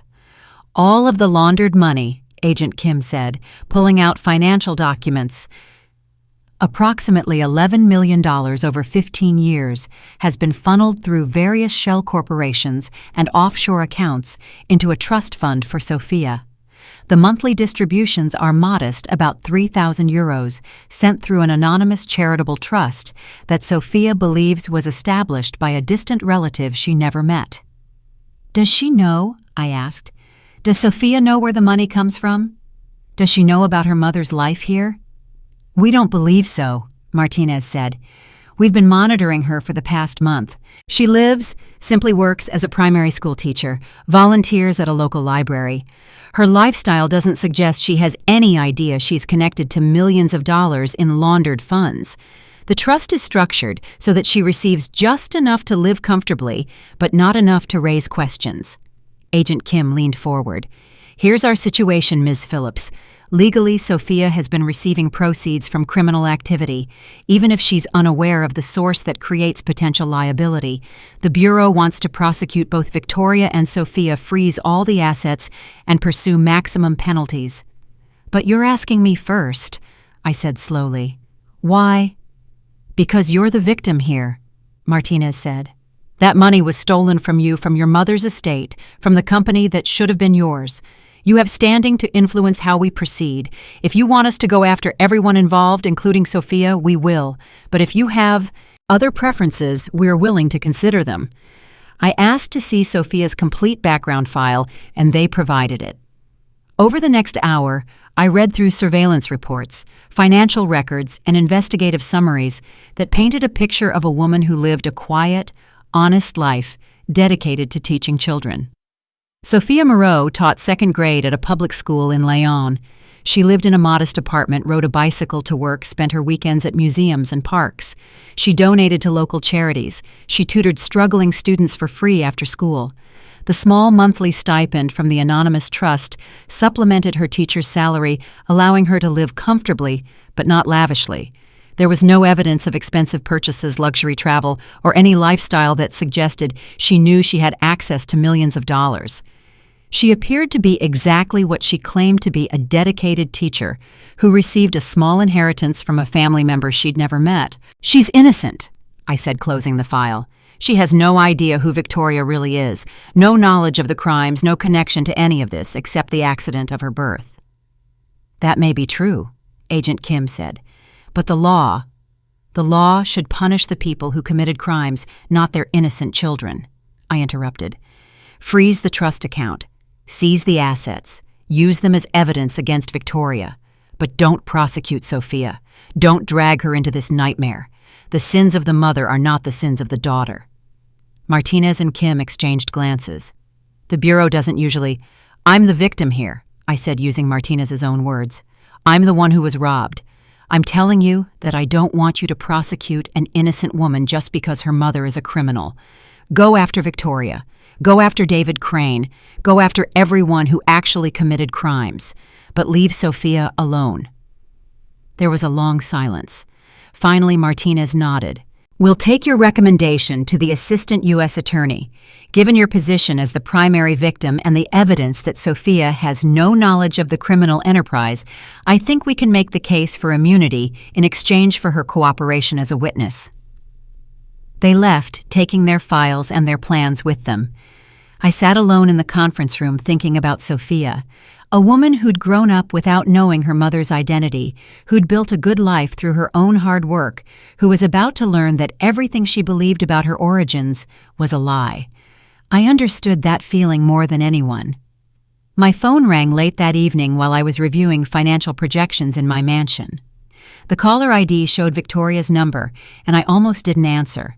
But curiosity won out. When I accepted the call, the voice that came through wasn't the furious, threatening Victoria from my office. It was broken, desperate sobbing. "Please," she said, her voice raw. "Please don't hurt my daughter. Sophia has nothing to do with this. She's innocent. She's good and kind, and she doesn't deserve to be destroyed because of my mistakes. I'll tell you everything. I'll confess to everything. I'll cooperate with the FBI. I'll testify against David Crane. I'll plead guilty to whatever charges they bring. Just please, please don't hurt Sophia." For the first time since this all began, I heard something genuine in Victoria's voice. Not manipulation, not calculation, but actual human emotion, a mother's desperate love for her child. "I already told the FBI not to prosecute her," I said quietly. There was a long silence on the other end. "What?" "Sophia is innocent. I'm not interested in punishing innocent people. The FBI is going to freeze the trust account and seize the assets as evidence, but they're offering her immunity in exchange for cooperation. She won't face charges." Victoria's sob was audible through the phone. "Why would you do that? After everything I've done to you, why would you protect my daughter?" "Because," I said, "I know what it's like to be the daughter who gets hurt because of her parents' sins. And I won't do that to someone else, even if her mother destroyed my life." Victoria's unexpected vulnerability stayed with me long after I ended the call. But sympathy for a mother's love didn't erase 18 years of calculated cruelty, and it didn't bring my own mother back. I returned to the documents spread across my dining table, determined to find every thread of the conspiracy that had destroyed my family. The financial records Emily had provided were extensive, but they'd been collected haphazardly, grabbed in moments of opportunity from Victoria's office. Now, with my authority as interim CEO and Bernard Chen's legal power, I could access the company's complete financial history through proper channels. I requested 15 years of banking records, transaction logs, and account statements from every institution Phillips Industries had done business with. The documents arrived in boxes, literal boxes of paper records, that I spent 3 days methodically reviewing. I created spreadsheets, built timelines, color-coded different types of transactions, and slowly a pattern emerged that made my blood run cold. There, buried in thousands of legitimate business transactions, was a transfer that stood out like a scream in silence. On April 17th, 18 years ago, the exact night my mother died, $2.5 million had moved from a Phillips Industries offshore account in the Cayman Islands to a shell corporation called Meridian Asset Holdings. I traced Meridian through corporate registries and discovered it was registered to another shell company, which was registered to another, creating a maze designed to obscure the ultimate recipient. But I was patient, and I had resources now. It took me 2 full days of research, cross-referencing business filings and legal documents, but I finally found it. Meridian Asset Holdings was ultimately controlled by David Crane. This wasn't a legal fee. Law firms didn't receive $2.5 million payments through offshore accounts and shell corporations. This was something else, a payoff hush money payment for services that needed to stay hidden. And the timing was impossibly precise. My mother died that night. The money moved that night. This was the financial fingerprint of murder. I called Bernard Chen immediately, my hands shaking as I held the phone. I found it. The payment. $2.5 million transferred to David Crane the night my mother died. Chen was silent for a long moment. That's enough to trigger a criminal investigation. I'll contact the FBI immediately. Don't touch those documents, they're evidence now. But I had one more piece of evidence I needed to find first. Using my authority as CEO and Chen's legal credentials, I submitted a formal request to Mercy General Hospital for my mother's complete medical records from the night of April 17th. HIPAA regulations typically prevented release of deceased patients' records, but as next of kin with legitimate legal need, I had the right to access them. The records arrived 3 days later, and what I found made me physically ill. According to the incident report, my mother had fallen down the stairs at the family home at approximately 8:47 p.m. The report was filed by the first responders who arrived at the scene. But when I looked at the 911 call log, the emergency call wasn't placed until 9:43 p.m., 56 minutes after the fall. 56 minutes. Nearly an hour while my mother lay at the bottom of the stairs, bleeding internally, her brain swelling, her chances of survival diminishing with every passing second. The attending physician's notes were damning in their clinical precision. Patient arrived at 10:17 p.m. with severe head trauma. Family reports fall occurred about an hour ago, but timeline unclear. Significant delay in treatment has substantially reduced survival probability. Question: why was emergency response not called immediately? Patient was conscious and breathing at time of fall according to husband's statement. Standard protocol would be immediate 911 call.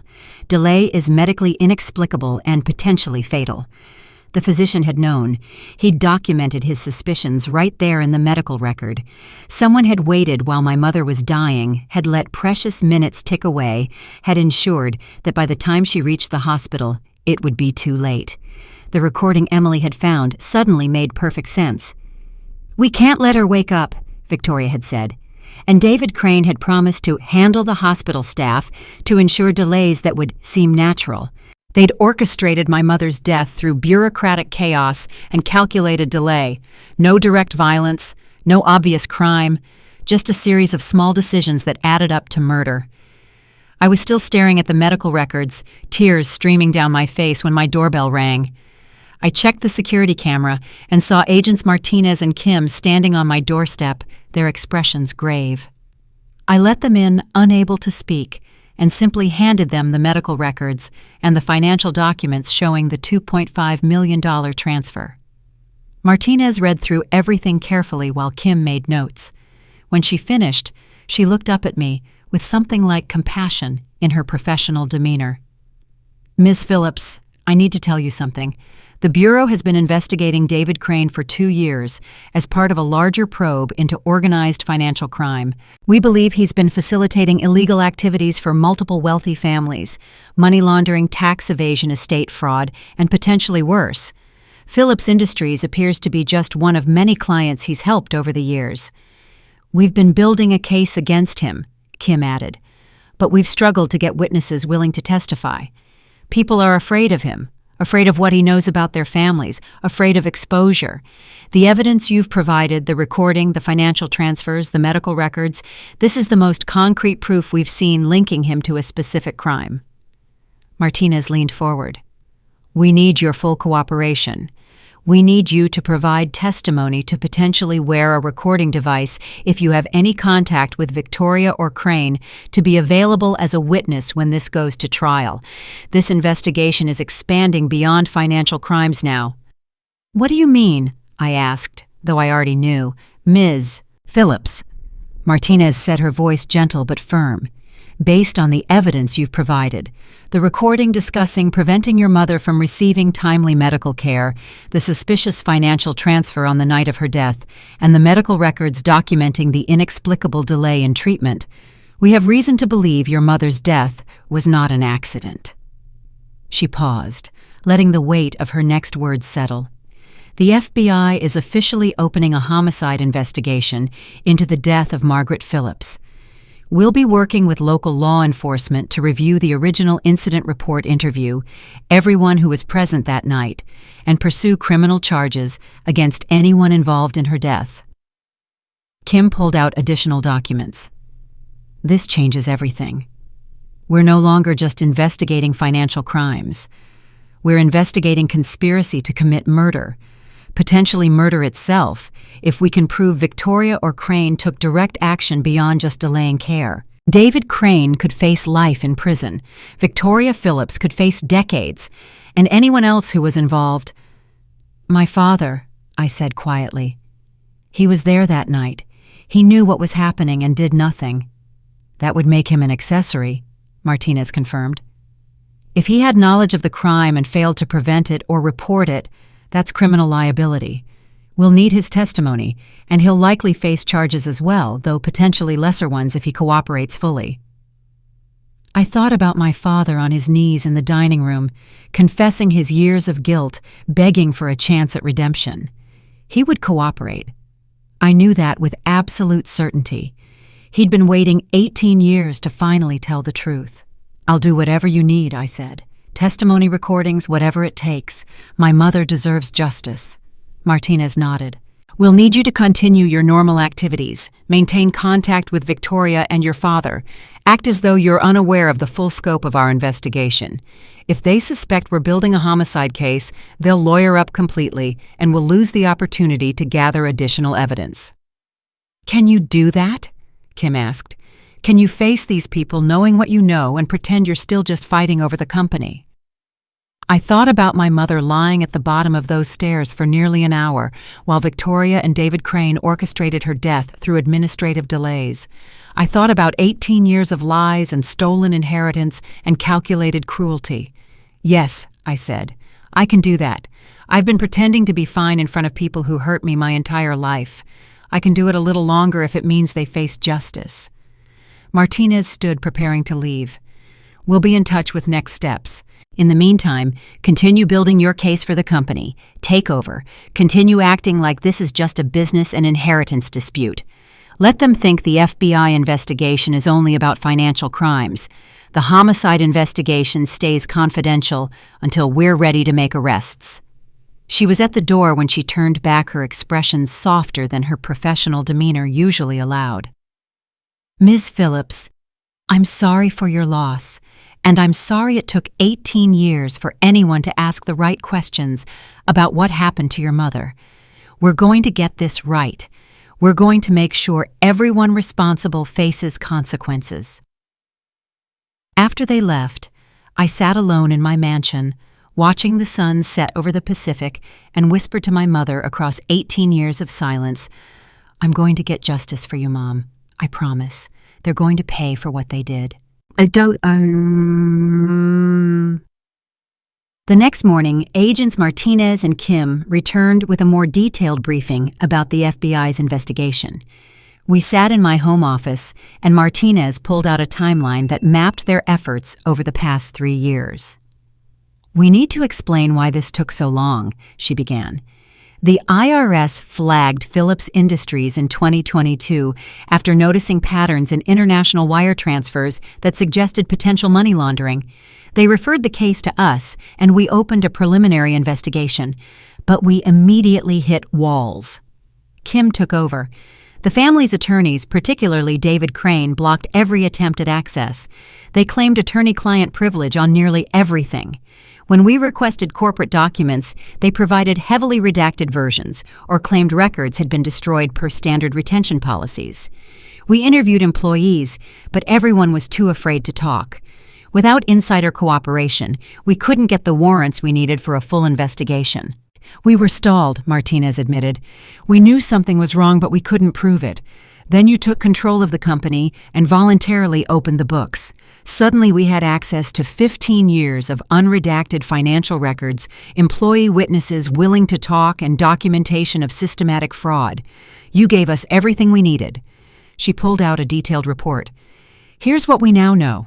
Over 15 years, approximately $47 million was laundered through Phillips Industries. The scheme used fake vendor contracts for services, never rendered inflated expenses that were actually personal purchases, and systematic diversion of funds to offshore accounts. David Crane facilitated every transaction, collecting fees that total approximately $4 million. Victoria orchestrated the entire operation, using the money to fund her lifestyle and secretly support Sophia in France. "And my father?" I asked, though I already knew the answer. "Willful ignorance at minimum, active complicity at worst," Kim said. "He signed documents without reading them, approved expenses without verification, and accepted explanations that no competent CEO would believe. Whether he was genuinely fooled or deliberately looking the other way legally, he's responsible." Martinez leaned forward. "Going forward, we need you to maintain your position as CEO. This prevents them from destroying evidence or manipulating records. We also need you to wear a recording device during any contact with Victoria or David Crane. Under federal one-party consent laws, you can legally record conversations as long as you're a participant. You want me to get them to confess on tape. We want you to continue being yourself, the new CEO, the woman reclaiming her inheritance. If they say incriminating things during normal business interactions, we'll have additional evidence. You won't be working undercover or trying to trick them.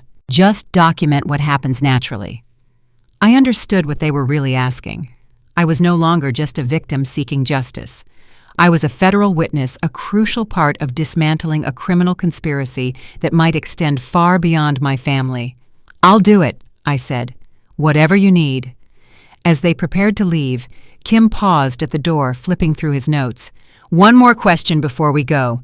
During our review of your mother's personal correspondence, a name appears repeatedly in her letters and calendar entries from the months before her death. Does the name Eleanor mean anything to you? I told the FBI agents that Eleanor was my mother's half-sister, the woman who'd given me the Swiss bank key, and that I'd been meaning to contact her again, but had been consumed with the company takeover. They made notes and said they'd want to interview her eventually, but for now, I should focus on maintaining normalcy while they built their case." 32 days after my father signed the transfer documents, the Phillips Industries Board of Directors convened for their official vote. I sat at the head of the conference table, my mother's rightful place, and watched as each board member cast their vote to confirm me as permanent CEO and majority shareholder. The vote was unanimous. After the meeting, 3 of the longest-serving board members approached me privately. James Morrison, who'd been on the board for 23 years, looked genuinely ashamed. "We suspected something was wrong for years," he admitted. "The numbers never quite added up. Expenses seemed inflated. Your father made decisions that didn't make business sense. But we didn't have proof, and frankly, we were afraid of what we might find if we looked too closely. I'm sorry we didn't do more while your mother was still alive." The others echoed similar sentiments. They'd been complicit through their silence, choosing comfort over courage, and they knew it. Employees throughout the company greeted the news of my permanent appointment with visible relief. In 1 month, I'd stabilized operations that had been careening toward disaster. I'd implemented new financial controls, established an anonymous ethics hotline, and brought in an independent auditing firm to review every aspect of the company's practices. I spent the next 2 weeks executing the restructuring I'd planned. 4 executives who'd been complicit in the financial fraud were terminated for cause, and their cases referred to law enforcement. I renegotiated payment terms with major creditors, presenting them with a detailed turnaround plan that showed exactly how we'd return to profitability. I personally called our 3 largest clients who'd been threatening to leave and convinced them to give us another chance under new leadership. Slowly, trust began to rebuild. Business partners who distanced themselves during the scandal started returning calls. The company's stock price, which had plummeted to $12 per share, climbed back to $26. We weren't saved yet, but we were no longer dying. I was transforming Phillips Industries into something my mother would have been proud of: ethical, transparent, focused on sustainable growth rather than short-term exploitation. One afternoon, while searching through archived company files for the original incorporation documents that Bernard Chen needed for a legal filing, I found myself in the executive archive room, a climate-controlled space in the basement where decades of corporate history were stored in labeled boxes. The box marked Original Incorporation Documents, 1985, was exactly where the records clerk said it would be. I pulled it down and began sorting through decades-old papers, the original business license partnership agreements, stock certificates from the company's founding. And there, tucked inside a folder near the bottom, was an envelope that didn't belong with corporate documents, cream-colored paper, my mother's handwriting. "For Olivia from your mother." My hands shook as I opened it. Inside was a brief handwritten note, a photograph, and what looked like a business card. "My dearest Olivia," the note read, "if you found this, it means you've taken your rightful place in the company. I'm so proud of you, sweetheart. Eleanor knows the whole truth, everything I couldn't put in letters, everything I discovered, everything I feared. When you're ready, find her. She'll protect you when I cannot. Trust her as I did. All my love, Mom." The photograph showed my mother standing beside an elegant woman I'd seen before Eleanor from my oceanfront mansion encounter. But this photo was from decades earlier. Both women were young, probably in their 20s, standing in front of what looked like a newly constructed office building. They had their arms around each other's shoulders, smiling with genuine warmth. On the back of the photo, in faded ink, Eleanor and Margaret, Grand Opening Phillips Industries, 1985. "Eleanor, the only person I trust. She'll protect you when I cannot." The business card was old, the edges yellowed. Eleanor Ashford, co-founder, Phillips Industries. Co-founder. Eleanor hadn't just been my mother's sister. She'd been there from the beginning part of the company's creation. I stared at the photo at the business card at my mother's note. Eleanor had been waiting 25 years to give me the Swiss bank key. She'd known everything all along. I pulled out my phone and texted Mr. Harrison, my neighbor, who'd given me Eleanor's envelope. "I need Eleanor's current contact information. It's urgent."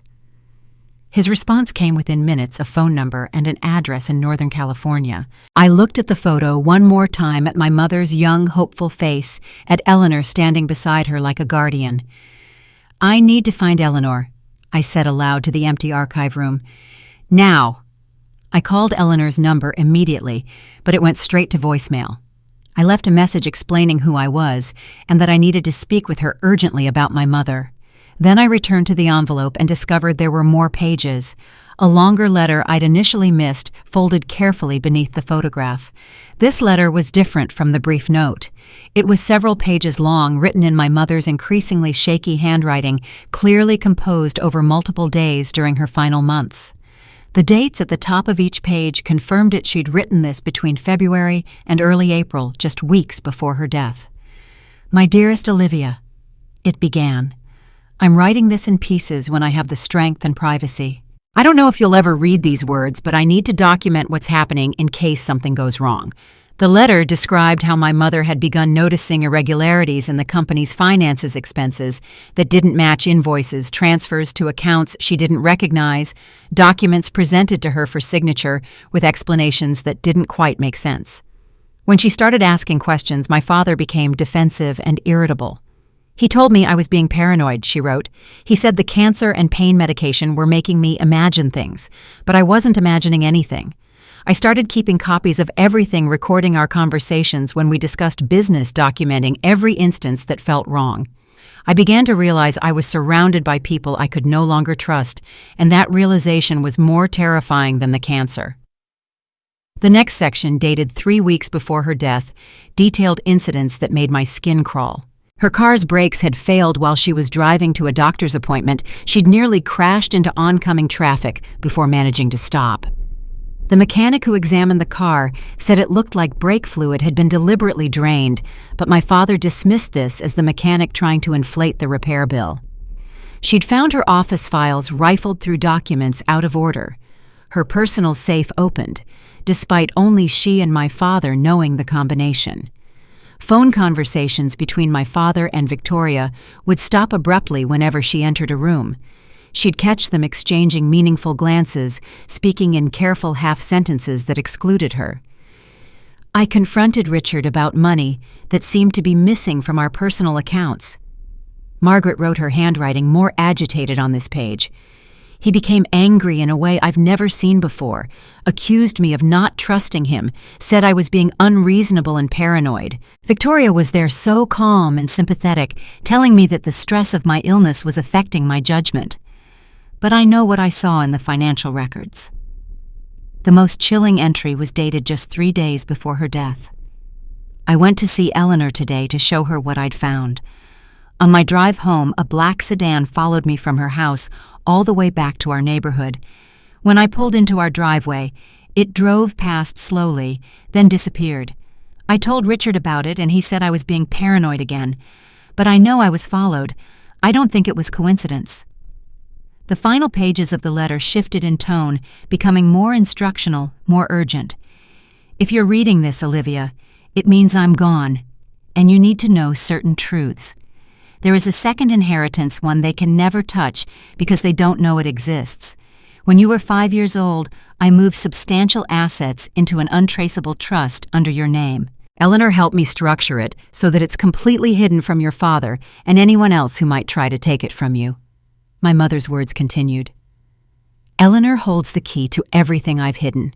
She's the only one who knows the complete truth about who I was before I married your father, about my family, my own inheritance, the resources I kept separate from this marriage because some part of me even then knew I needed protection. She knows where all the evidence is stored, where the recordings are hidden, where the documents are kept.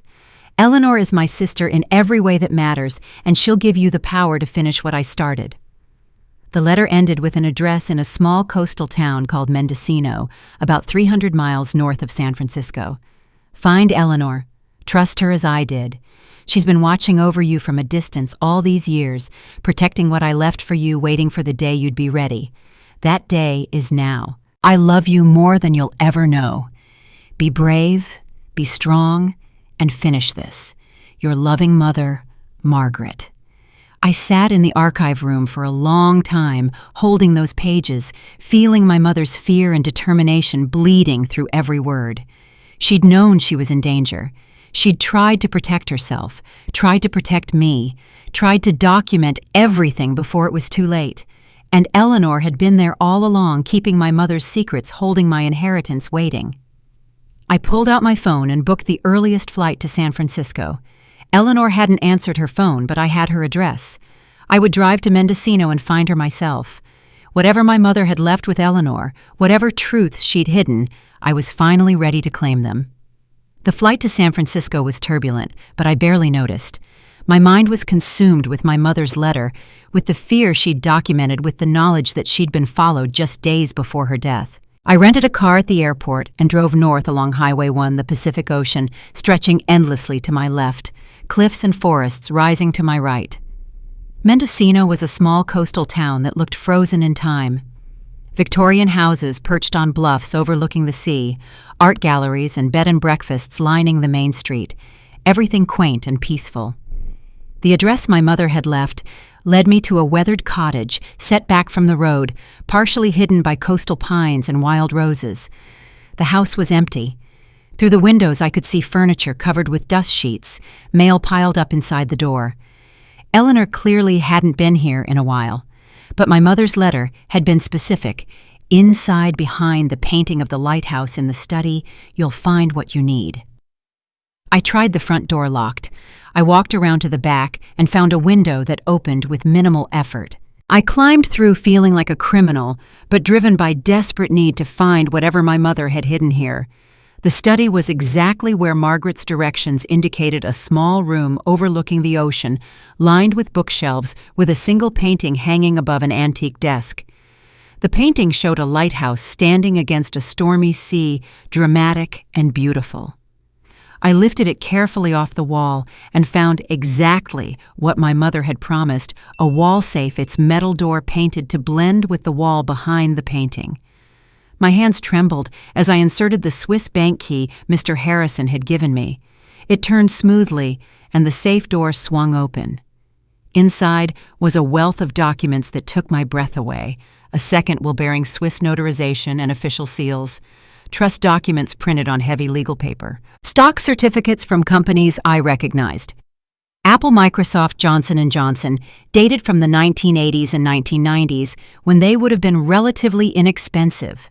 Property deeds for coastal real estate from California to Oregon, and journals, dozens of them in my mother's handwriting. The centerpiece was the will.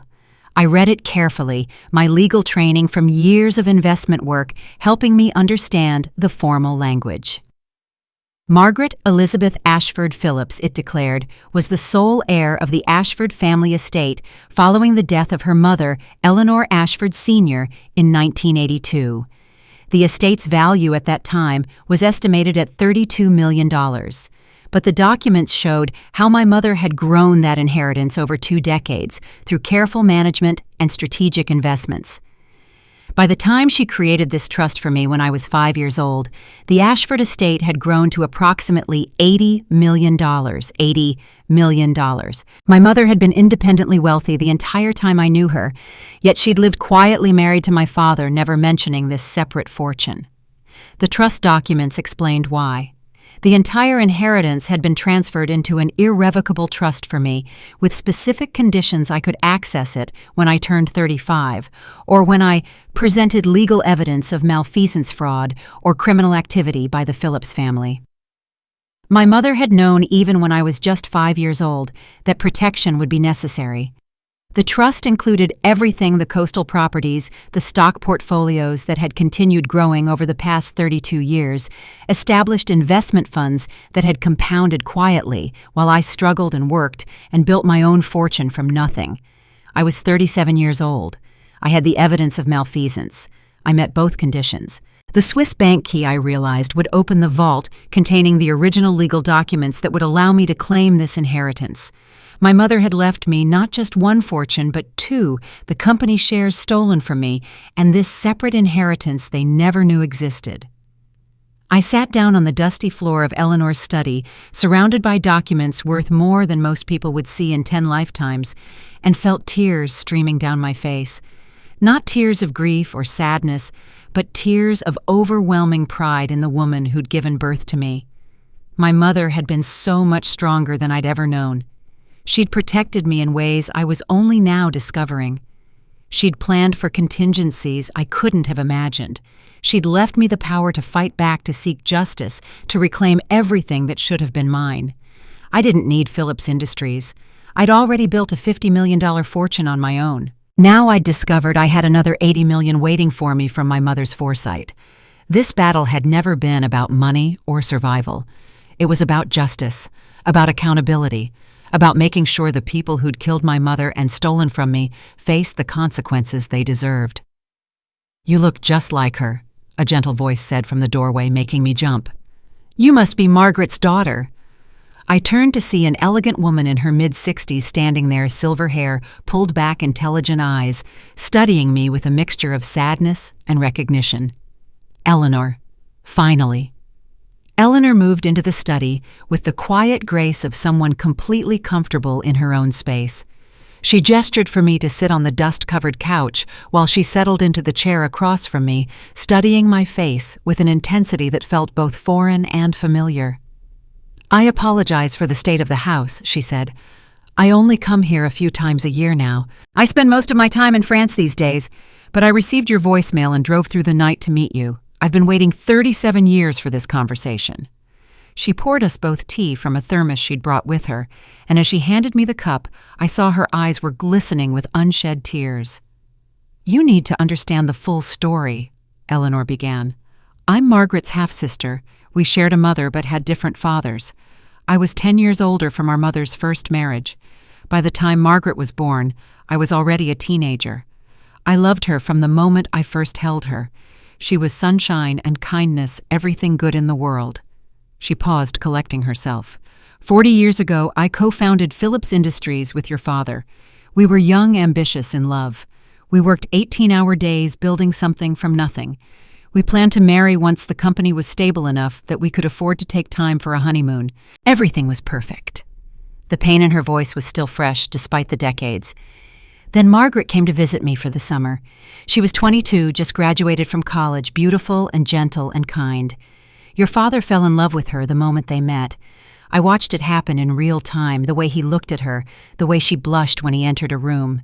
They didn't mean to hurt me. Love isn't something you choose." Eleanor's hands tightened around her teacup. I stepped aside. What else could I do? I loved them both. So I gave them my blessing and my shares in the company as a wedding gift. 42% I gave it all to Margaret so she'd be protected, so she'd have power and independence even in marriage. Then I moved to Paris to build a new life to heal, to let them be happy without my ghost haunting their marriage.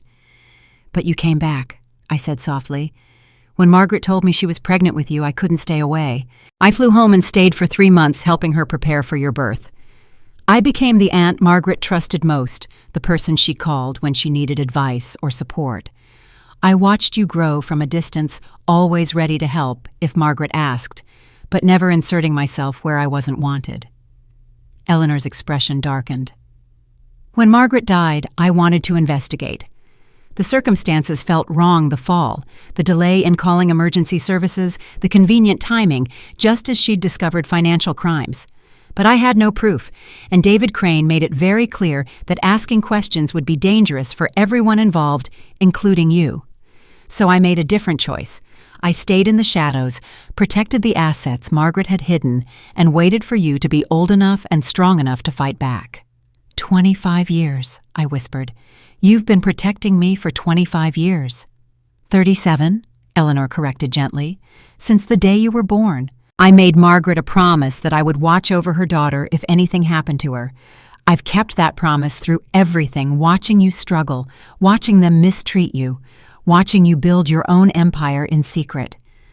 I was so proud, Olivia, so incredibly proud of your strength. She reached into her bag and pulled out a small journal. Margaret called me the night before she died. She was terrified, but also determined. She said she had audio evidence of Victoria and David Crane discussing the money laundering, discussing ways to eliminate her as a threat.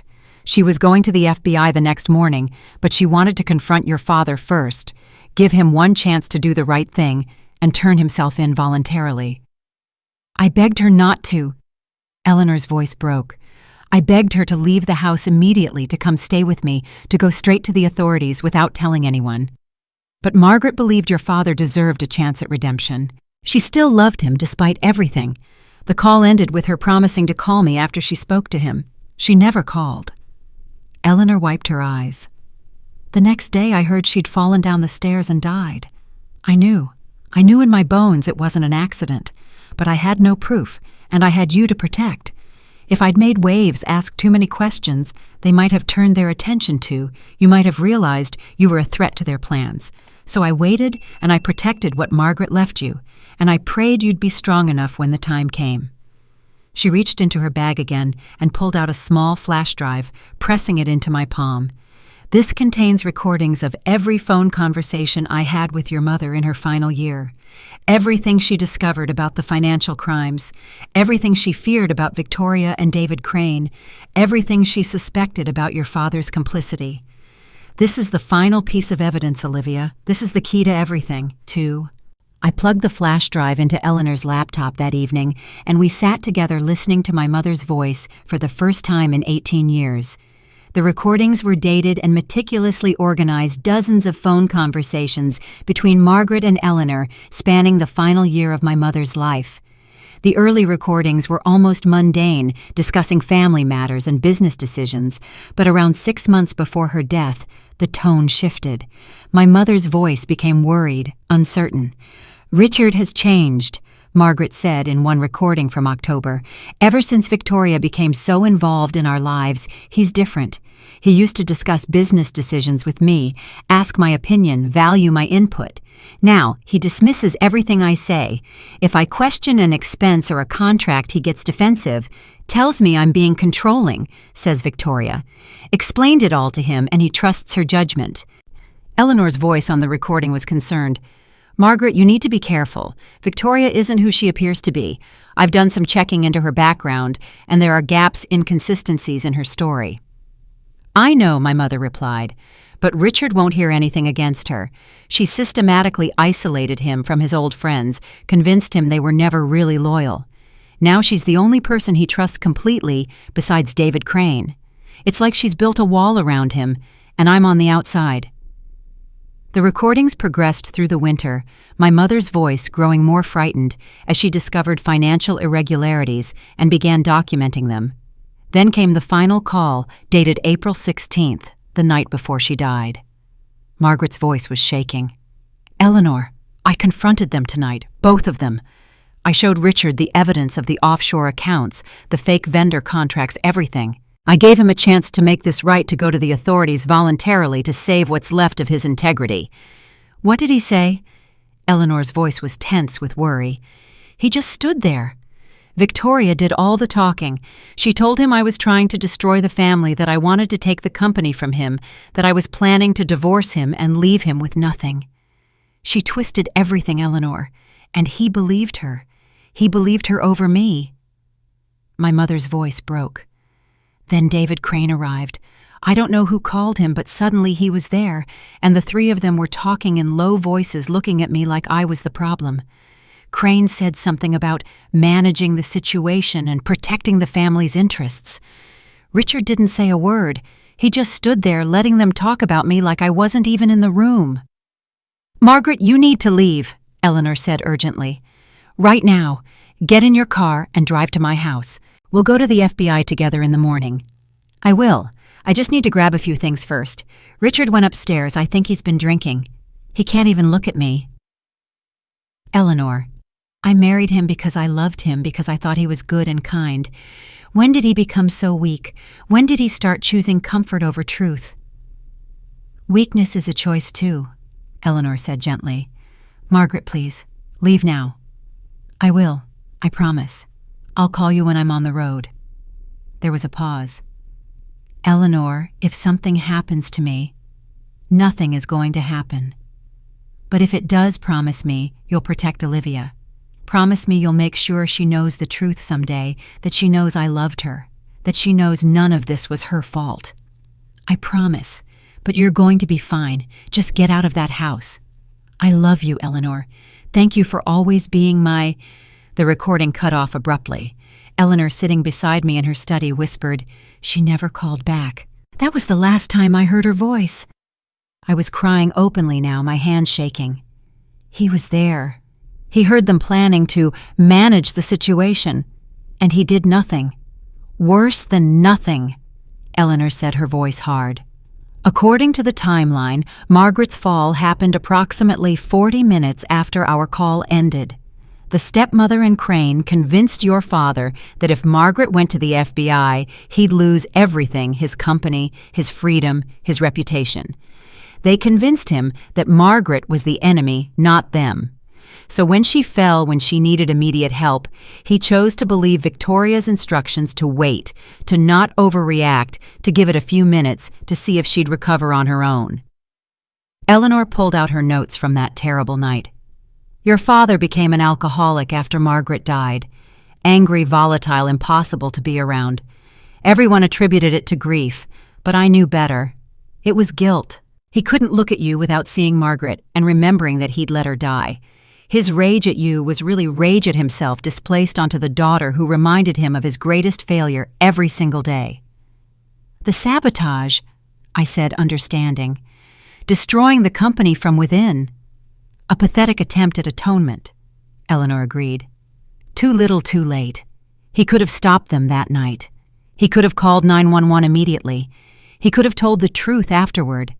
Instead, he chose his own comfort, his own survival again and again and again. Weakness that enables evil is still culpable, Olivia. Your father may not have pushed Margaret down those stairs, but his cowardice killed her just as surely. Eleanor stood and walked to her desk, opening a locked drawer. She pulled out a small digital voice recorder, old technology, the kind people used before smartphones. Your mother's last recording, she said, placing it on the table between us. The one Victoria and Crane thought they'd destroyed. Margaret mailed it to me the afternoon before she died, along with a note saying it was her insurance policy. She recorded the confrontation with your father, Victoria, and David Crane. Everything they said, every threat they made, every plan they discussed. She looked at me with fierce intensity. This is the evidence that will put them away for the rest of their lives. Are you ready to hear it? I listened to my mother's final recording that night in Eleanor's study, and when it ended, I knew exactly what needed to happen. The FBI had been building their case methodically, but justice required more than legal proceedings conducted behind closed doors.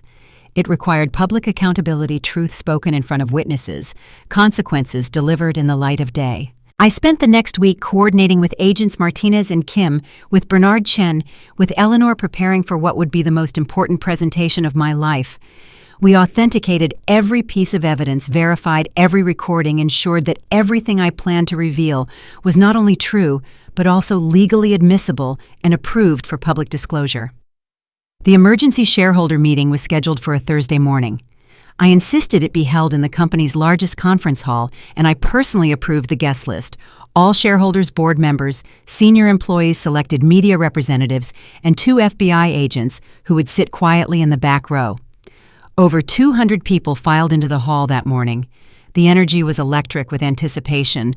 Rumors had been circulating for weeks about financial crimes, federal investigations, and dramatic revelations. I watched them take their seats, saw Victoria enter with her attorney. Marcus Wellington saw my father slip in alone and take a seat in the far corner, his face already haggard with guilt. I stepped to the podium at exactly 9 o'clock and began. "Thank you all for coming," I said, my voice steady, despite the adrenaline coursing through my veins. "I've called this meeting to present findings about systematic financial crimes that have been perpetrated through Phillips Industries for over 15 years. What you're about to see and hear has been reviewed and authenticated by the Federal Bureau of Investigation." I pulled up the first slide, a timeline showing the money trail. For the next 20 minutes, I walked them through it methodically. Fake vendor contracts worth millions of dollars for services never rendered, expense reports claiming personal luxury purchases as business costs, wire transfers to offshore shell companies that ultimately led back to my stepmother and David Crane. I showed them the forged documents that had stolen my inheritance, the signatures that handwriting experts had proven were fraudulent. The room was completely silent, except for the occasional gasp or whispered comment. I presented the financial transaction from the night of my mother's death: $2.5 million moved to David Crane's Shell Corporation. I showed hospital records documenting the 56-minute delay between my mother's fall and the 911 call. Then I paused and looked directly at Victoria, who had gone pale but maintained her composed exterior. "The following audio evidence," I said clearly, "has been authenticated by FBI forensic analysts and approved for public disclosure under federal investigation protocols. What you're about to hear was recorded on the night of April 17th, 18 years ago, the night my mother died." I pressed play on Emily's recording. Victoria's voice filled the conference hall, cold and calculating. "She knows too much about the offshore accounts. We can't let her wake up." David Crane's smooth response: "I'll handle the hospital staff.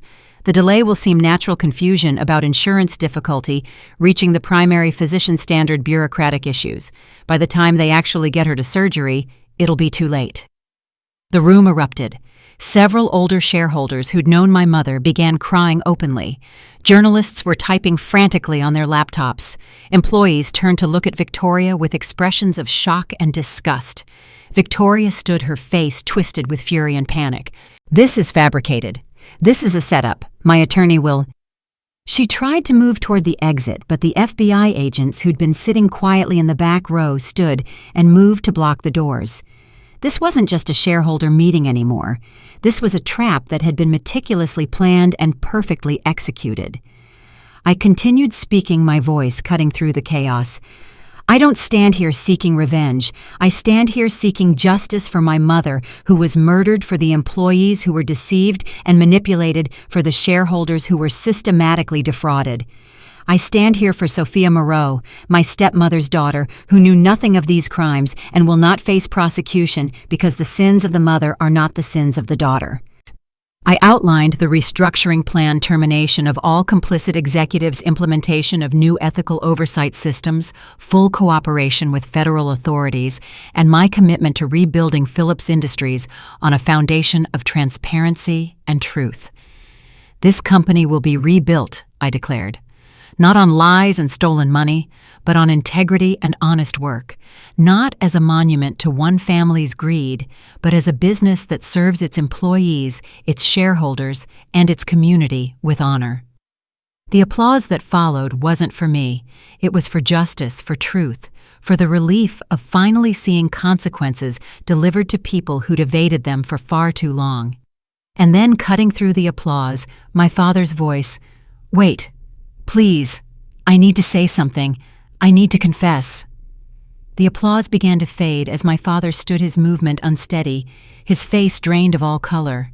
The room fell silent again, everyone turning to look at this broken man who'd once commanded such authority.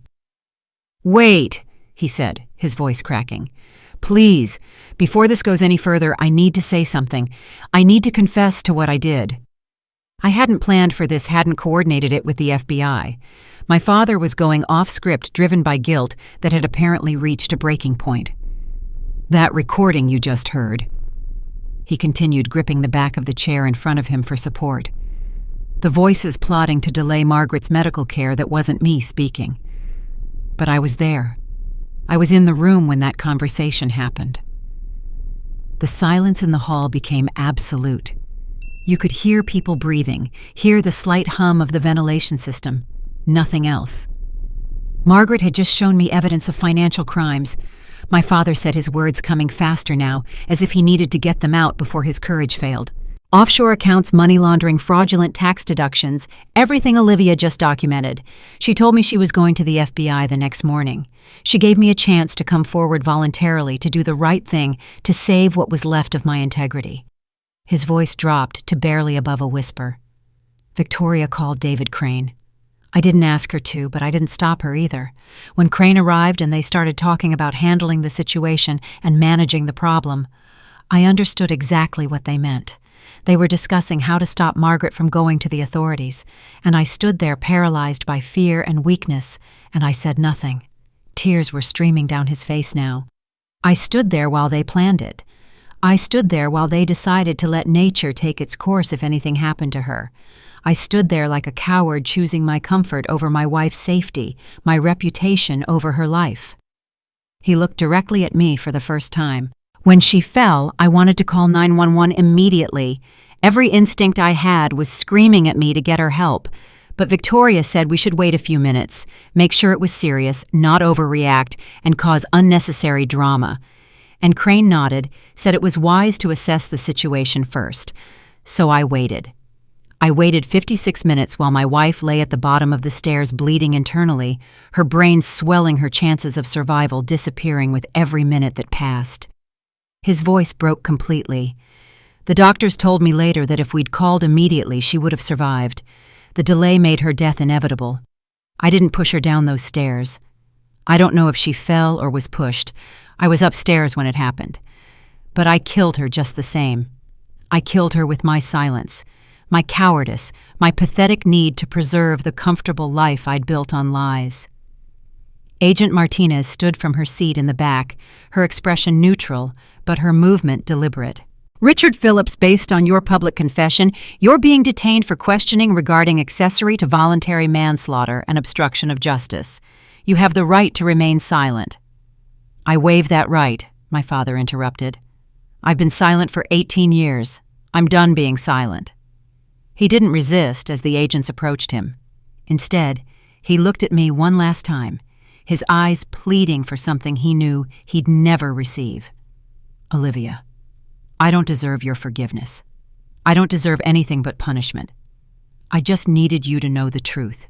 Your mother was brave and good and honest, and I failed her in every way a husband can fail his wife. I'm sorry. I'm so sorry."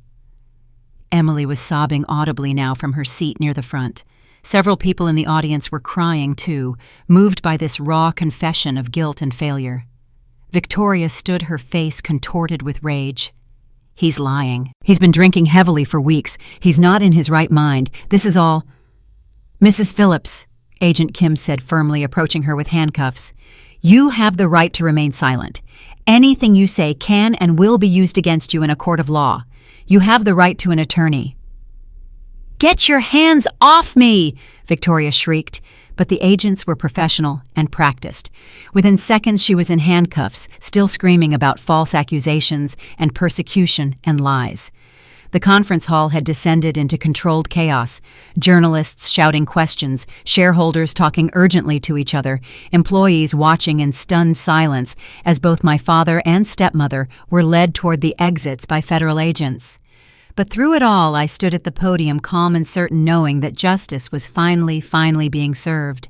The chaos of the shareholder meeting eventually subsided, and I found myself 2 days later in a conference room with federal prosecutors, my father's court-appointed attorney, and Bernard Chen. My father sat across from me, looking smaller than I'd ever seen him, his hands trembling slightly as they rested on the table. The lead prosecutor, Assistant U.S. Attorney Patricia Morrison, laid out the charges my father faced: accessory to voluntary manslaughter, obstruction of justice, conspiracy to commit fraud, and criminal negligence resulting in death. The combined sentences could mean 20 to 30 years in prison. However, Morrison continued, looking at me, Ms. Phillips has requested this meeting to discuss potential terms. My father's attorney leaned forward hopefully, but I held up my hand before he could speak. I want to be very clear, I said, my voice steady. I'm not offering forgiveness. I'm not even sure forgiveness is mine to give, since my mother was the primary victim, not me. What I'm offering is a framework for appropriate accountability. I looked directly at my father. You will plead guilty to being an accessory to voluntary manslaughter and obstruction of justice. You will cooperate fully with the investigation against Victoria and David Crane, every conversation you remember, every document you can provide, every detail that will help build the case against them. You will testify if required, and you will accept whatever sentence the court deems appropriate after considering your cooperation. In exchange, I continued, turning to Morrison, I'll support a recommendation for reduced sentencing based on his documented mental health struggles following my mother's death, his eventual cooperation in sabotaging the company to precipitate this reckoning, and his public confession. I'm not asking for leniency. I'm asking for proportional justice. Morrison nodded slowly. The court will make the final determination, but victim impact statements carry significant weight. If you're willing to support a plea deal with cooperation provisions, we can work with that. My father's voice was barely a whisper. Thank you. Don't thank me, I said coldly. This isn't mercy. This is me choosing not to become the kind of person who seeks vengeance over justice. There's a difference. While my father's fate was being negotiated, Victoria and David Crane were experiencing no such considerations. FBI agents had arrested Crane at his law office that same afternoon, executing search warrants and seizing decades of files. The charges against both of them were extensive conspiracy to commit murder, obstruction of justice, money laundering, wire fraud, tax evasion, and racketeering. As Victoria was escorted from the Phillips Industries building in handcuffs, employees lined the hallways watching. Some had worked there for 20 years or more, suffering under her manipulation and cruelty. I saw Martha Chen, the elderly accountant, who'd been fired 5 years ago for questioning a suspicious expense report, standing near the front entrance as Victoria was led past. We've waited 20 years for this, Martha said quietly, and several people around her nodded in agreement. Victoria screamed about being framed, about false accusations, about how her attorney would have her released within hours, but her voice was drowned out by the sound of justice finally grinding forward after 18 years of silence. The applause started small, just a few people at first, but it grew as Victoria was placed in the FBI vehicle. Not cruel celebration, but relief. The relief of people who'd been powerless for so long, finally seeing accountability delivered to someone who'd evaded it through wealth and manipulation. Later that evening, Emily came to my mansion. She stood on my doorstep much like she had weeks ago, but this time she wasn't crying. She looked exhausted, terrified, but also somehow more grounded than I'd ever seen her. I don't know what to say, she began. Then don't say anything, I replied. Words are easy. Changed behavior is what matters. I know I should have come forward sooner. 3 years I kept that recording, and I did nothing. People could have had justice sooner if I'd been braver. I nodded. Yes, they could have. I can't give you easy forgiveness for that, Emily. You stayed silent when you had evidence that could have brought justice to our mother. That's not something I can just overlook, because you eventually did the right thing. She flinched but didn't look away. I understand. But, I continued, I also saw you finally make the hard choice. You came forward knowing it would destroy everything you'd built your identity on. That took courage, even if it came late. So here's what I'm offering. If you want a relationship with me, you'll have to earn it through years of changed behavior, not words or apologies.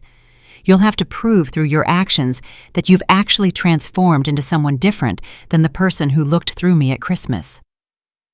I will, Emily said quietly, however long it takes. That's more than you gave me growing up, I said, but I'm not them. I won't become cruel just because cruelty was shown to me.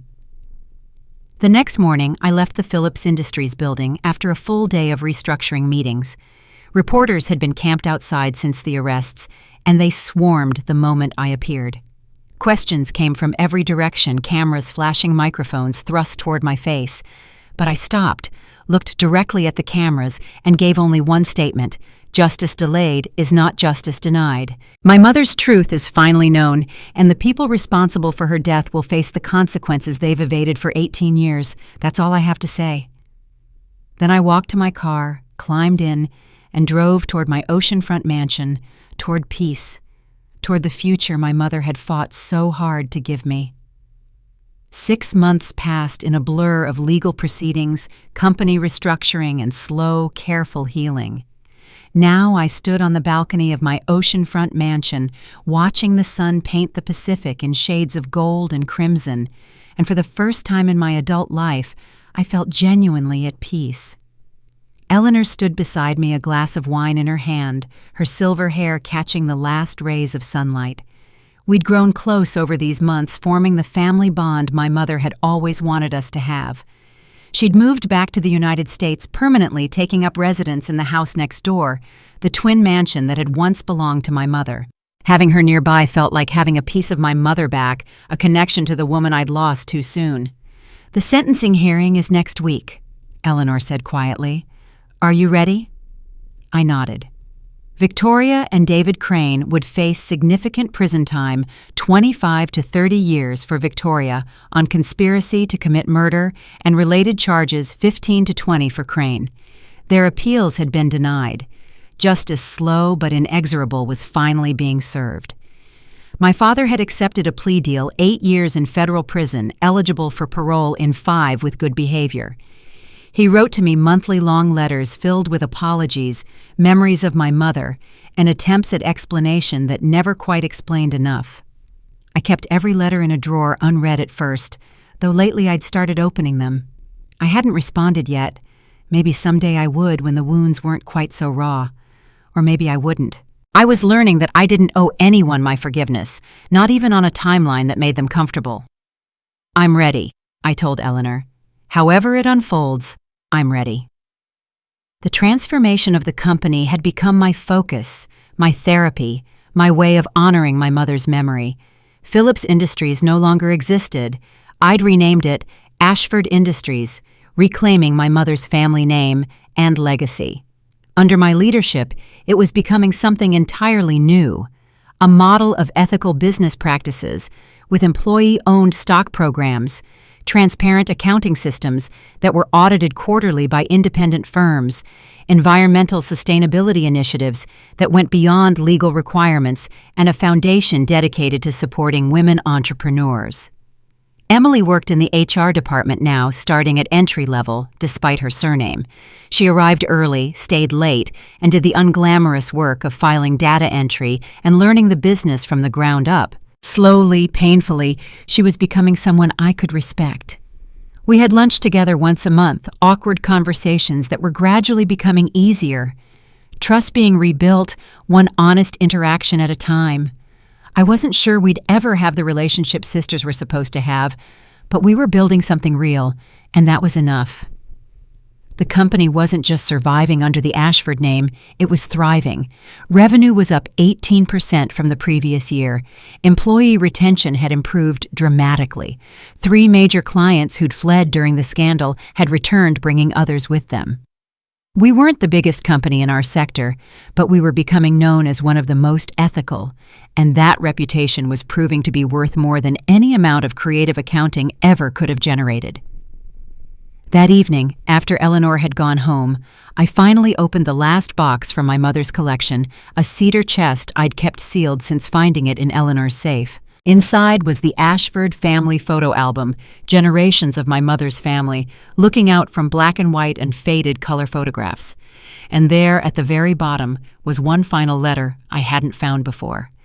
The envelope was dated 1 week before my mother's death, addressed simply, "To Olivia, when you're free." My hands trembled as I opened it and began to read. "My dearest Olivia, if you're reading this, I am gone. I've tried to prepare you for this moment in so many ways. Through the money, I've hidden the evidence, I've gathered the allies I've positioned to help you. But more than anything, I want you to know this. Please don't grieve for me with bitterness. Celebrate with strength. You were never the unwanted daughter they tried to make you believe you were.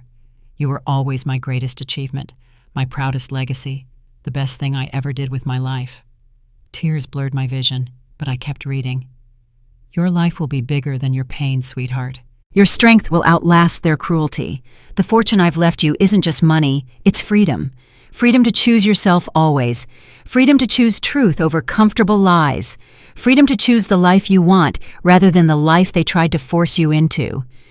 I will be with you in every wave that breaks on the shore, in every sunset that paints the sky, in every moment of peace you claim for yourself. Choose yourself, Olivia. Choose truth. Choose freedom. Choose joy. All my love forever and always, Mom." I walked back out to the balcony, the letter clutched in my hands, and looked out at the ocean my mother had loved. The sun had set fully now, and stars were beginning to appear in the darkening sky. The waves rolled endlessly toward shore, constant and eternal, just like my mother's love had been. I thought about everything that had happened, the betrayal, the discovery, the justice, the healing. I thought about the woman I'd become through it all, stronger than I'd known I could be, wiser than my years, capable of both fierce accountability and measured mercy. Tears of healing streamed down my face as I whispered to the ocean, to the stars, to my mother's spirit, wherever it rested. I chose myself, Mom, and I chose to become the woman you always knew I could be. The waves answered with their eternal rhythm, and I knew finally, completely, that I was home. And that's where Olivia's story ends, not with revenge, but with justice. Not with bitterness, but with strength. She reclaimed everything that was stolen from her, honored her mother's memory, and built a life bigger than the pain they tried to bury her under. If this story moved you, if Olivia's journey resonated with your own experiences of being underestimated or overlooked, I'd love to hear from you in the comments. Have you ever had to choose between forgiveness and accountability? Have you ever walked away from toxic family to choose yourself? Your stories matter, and this community is here to support you. Don't forget to subscribe and hit that notification bell so you never miss another story of strength, survival, and triumph. Share this with someone who needs to hear that their life can be bigger than their pain. Until next time, remember, justice delayed is not justice denied. Choose yourself. Choose truth. Choose freedom.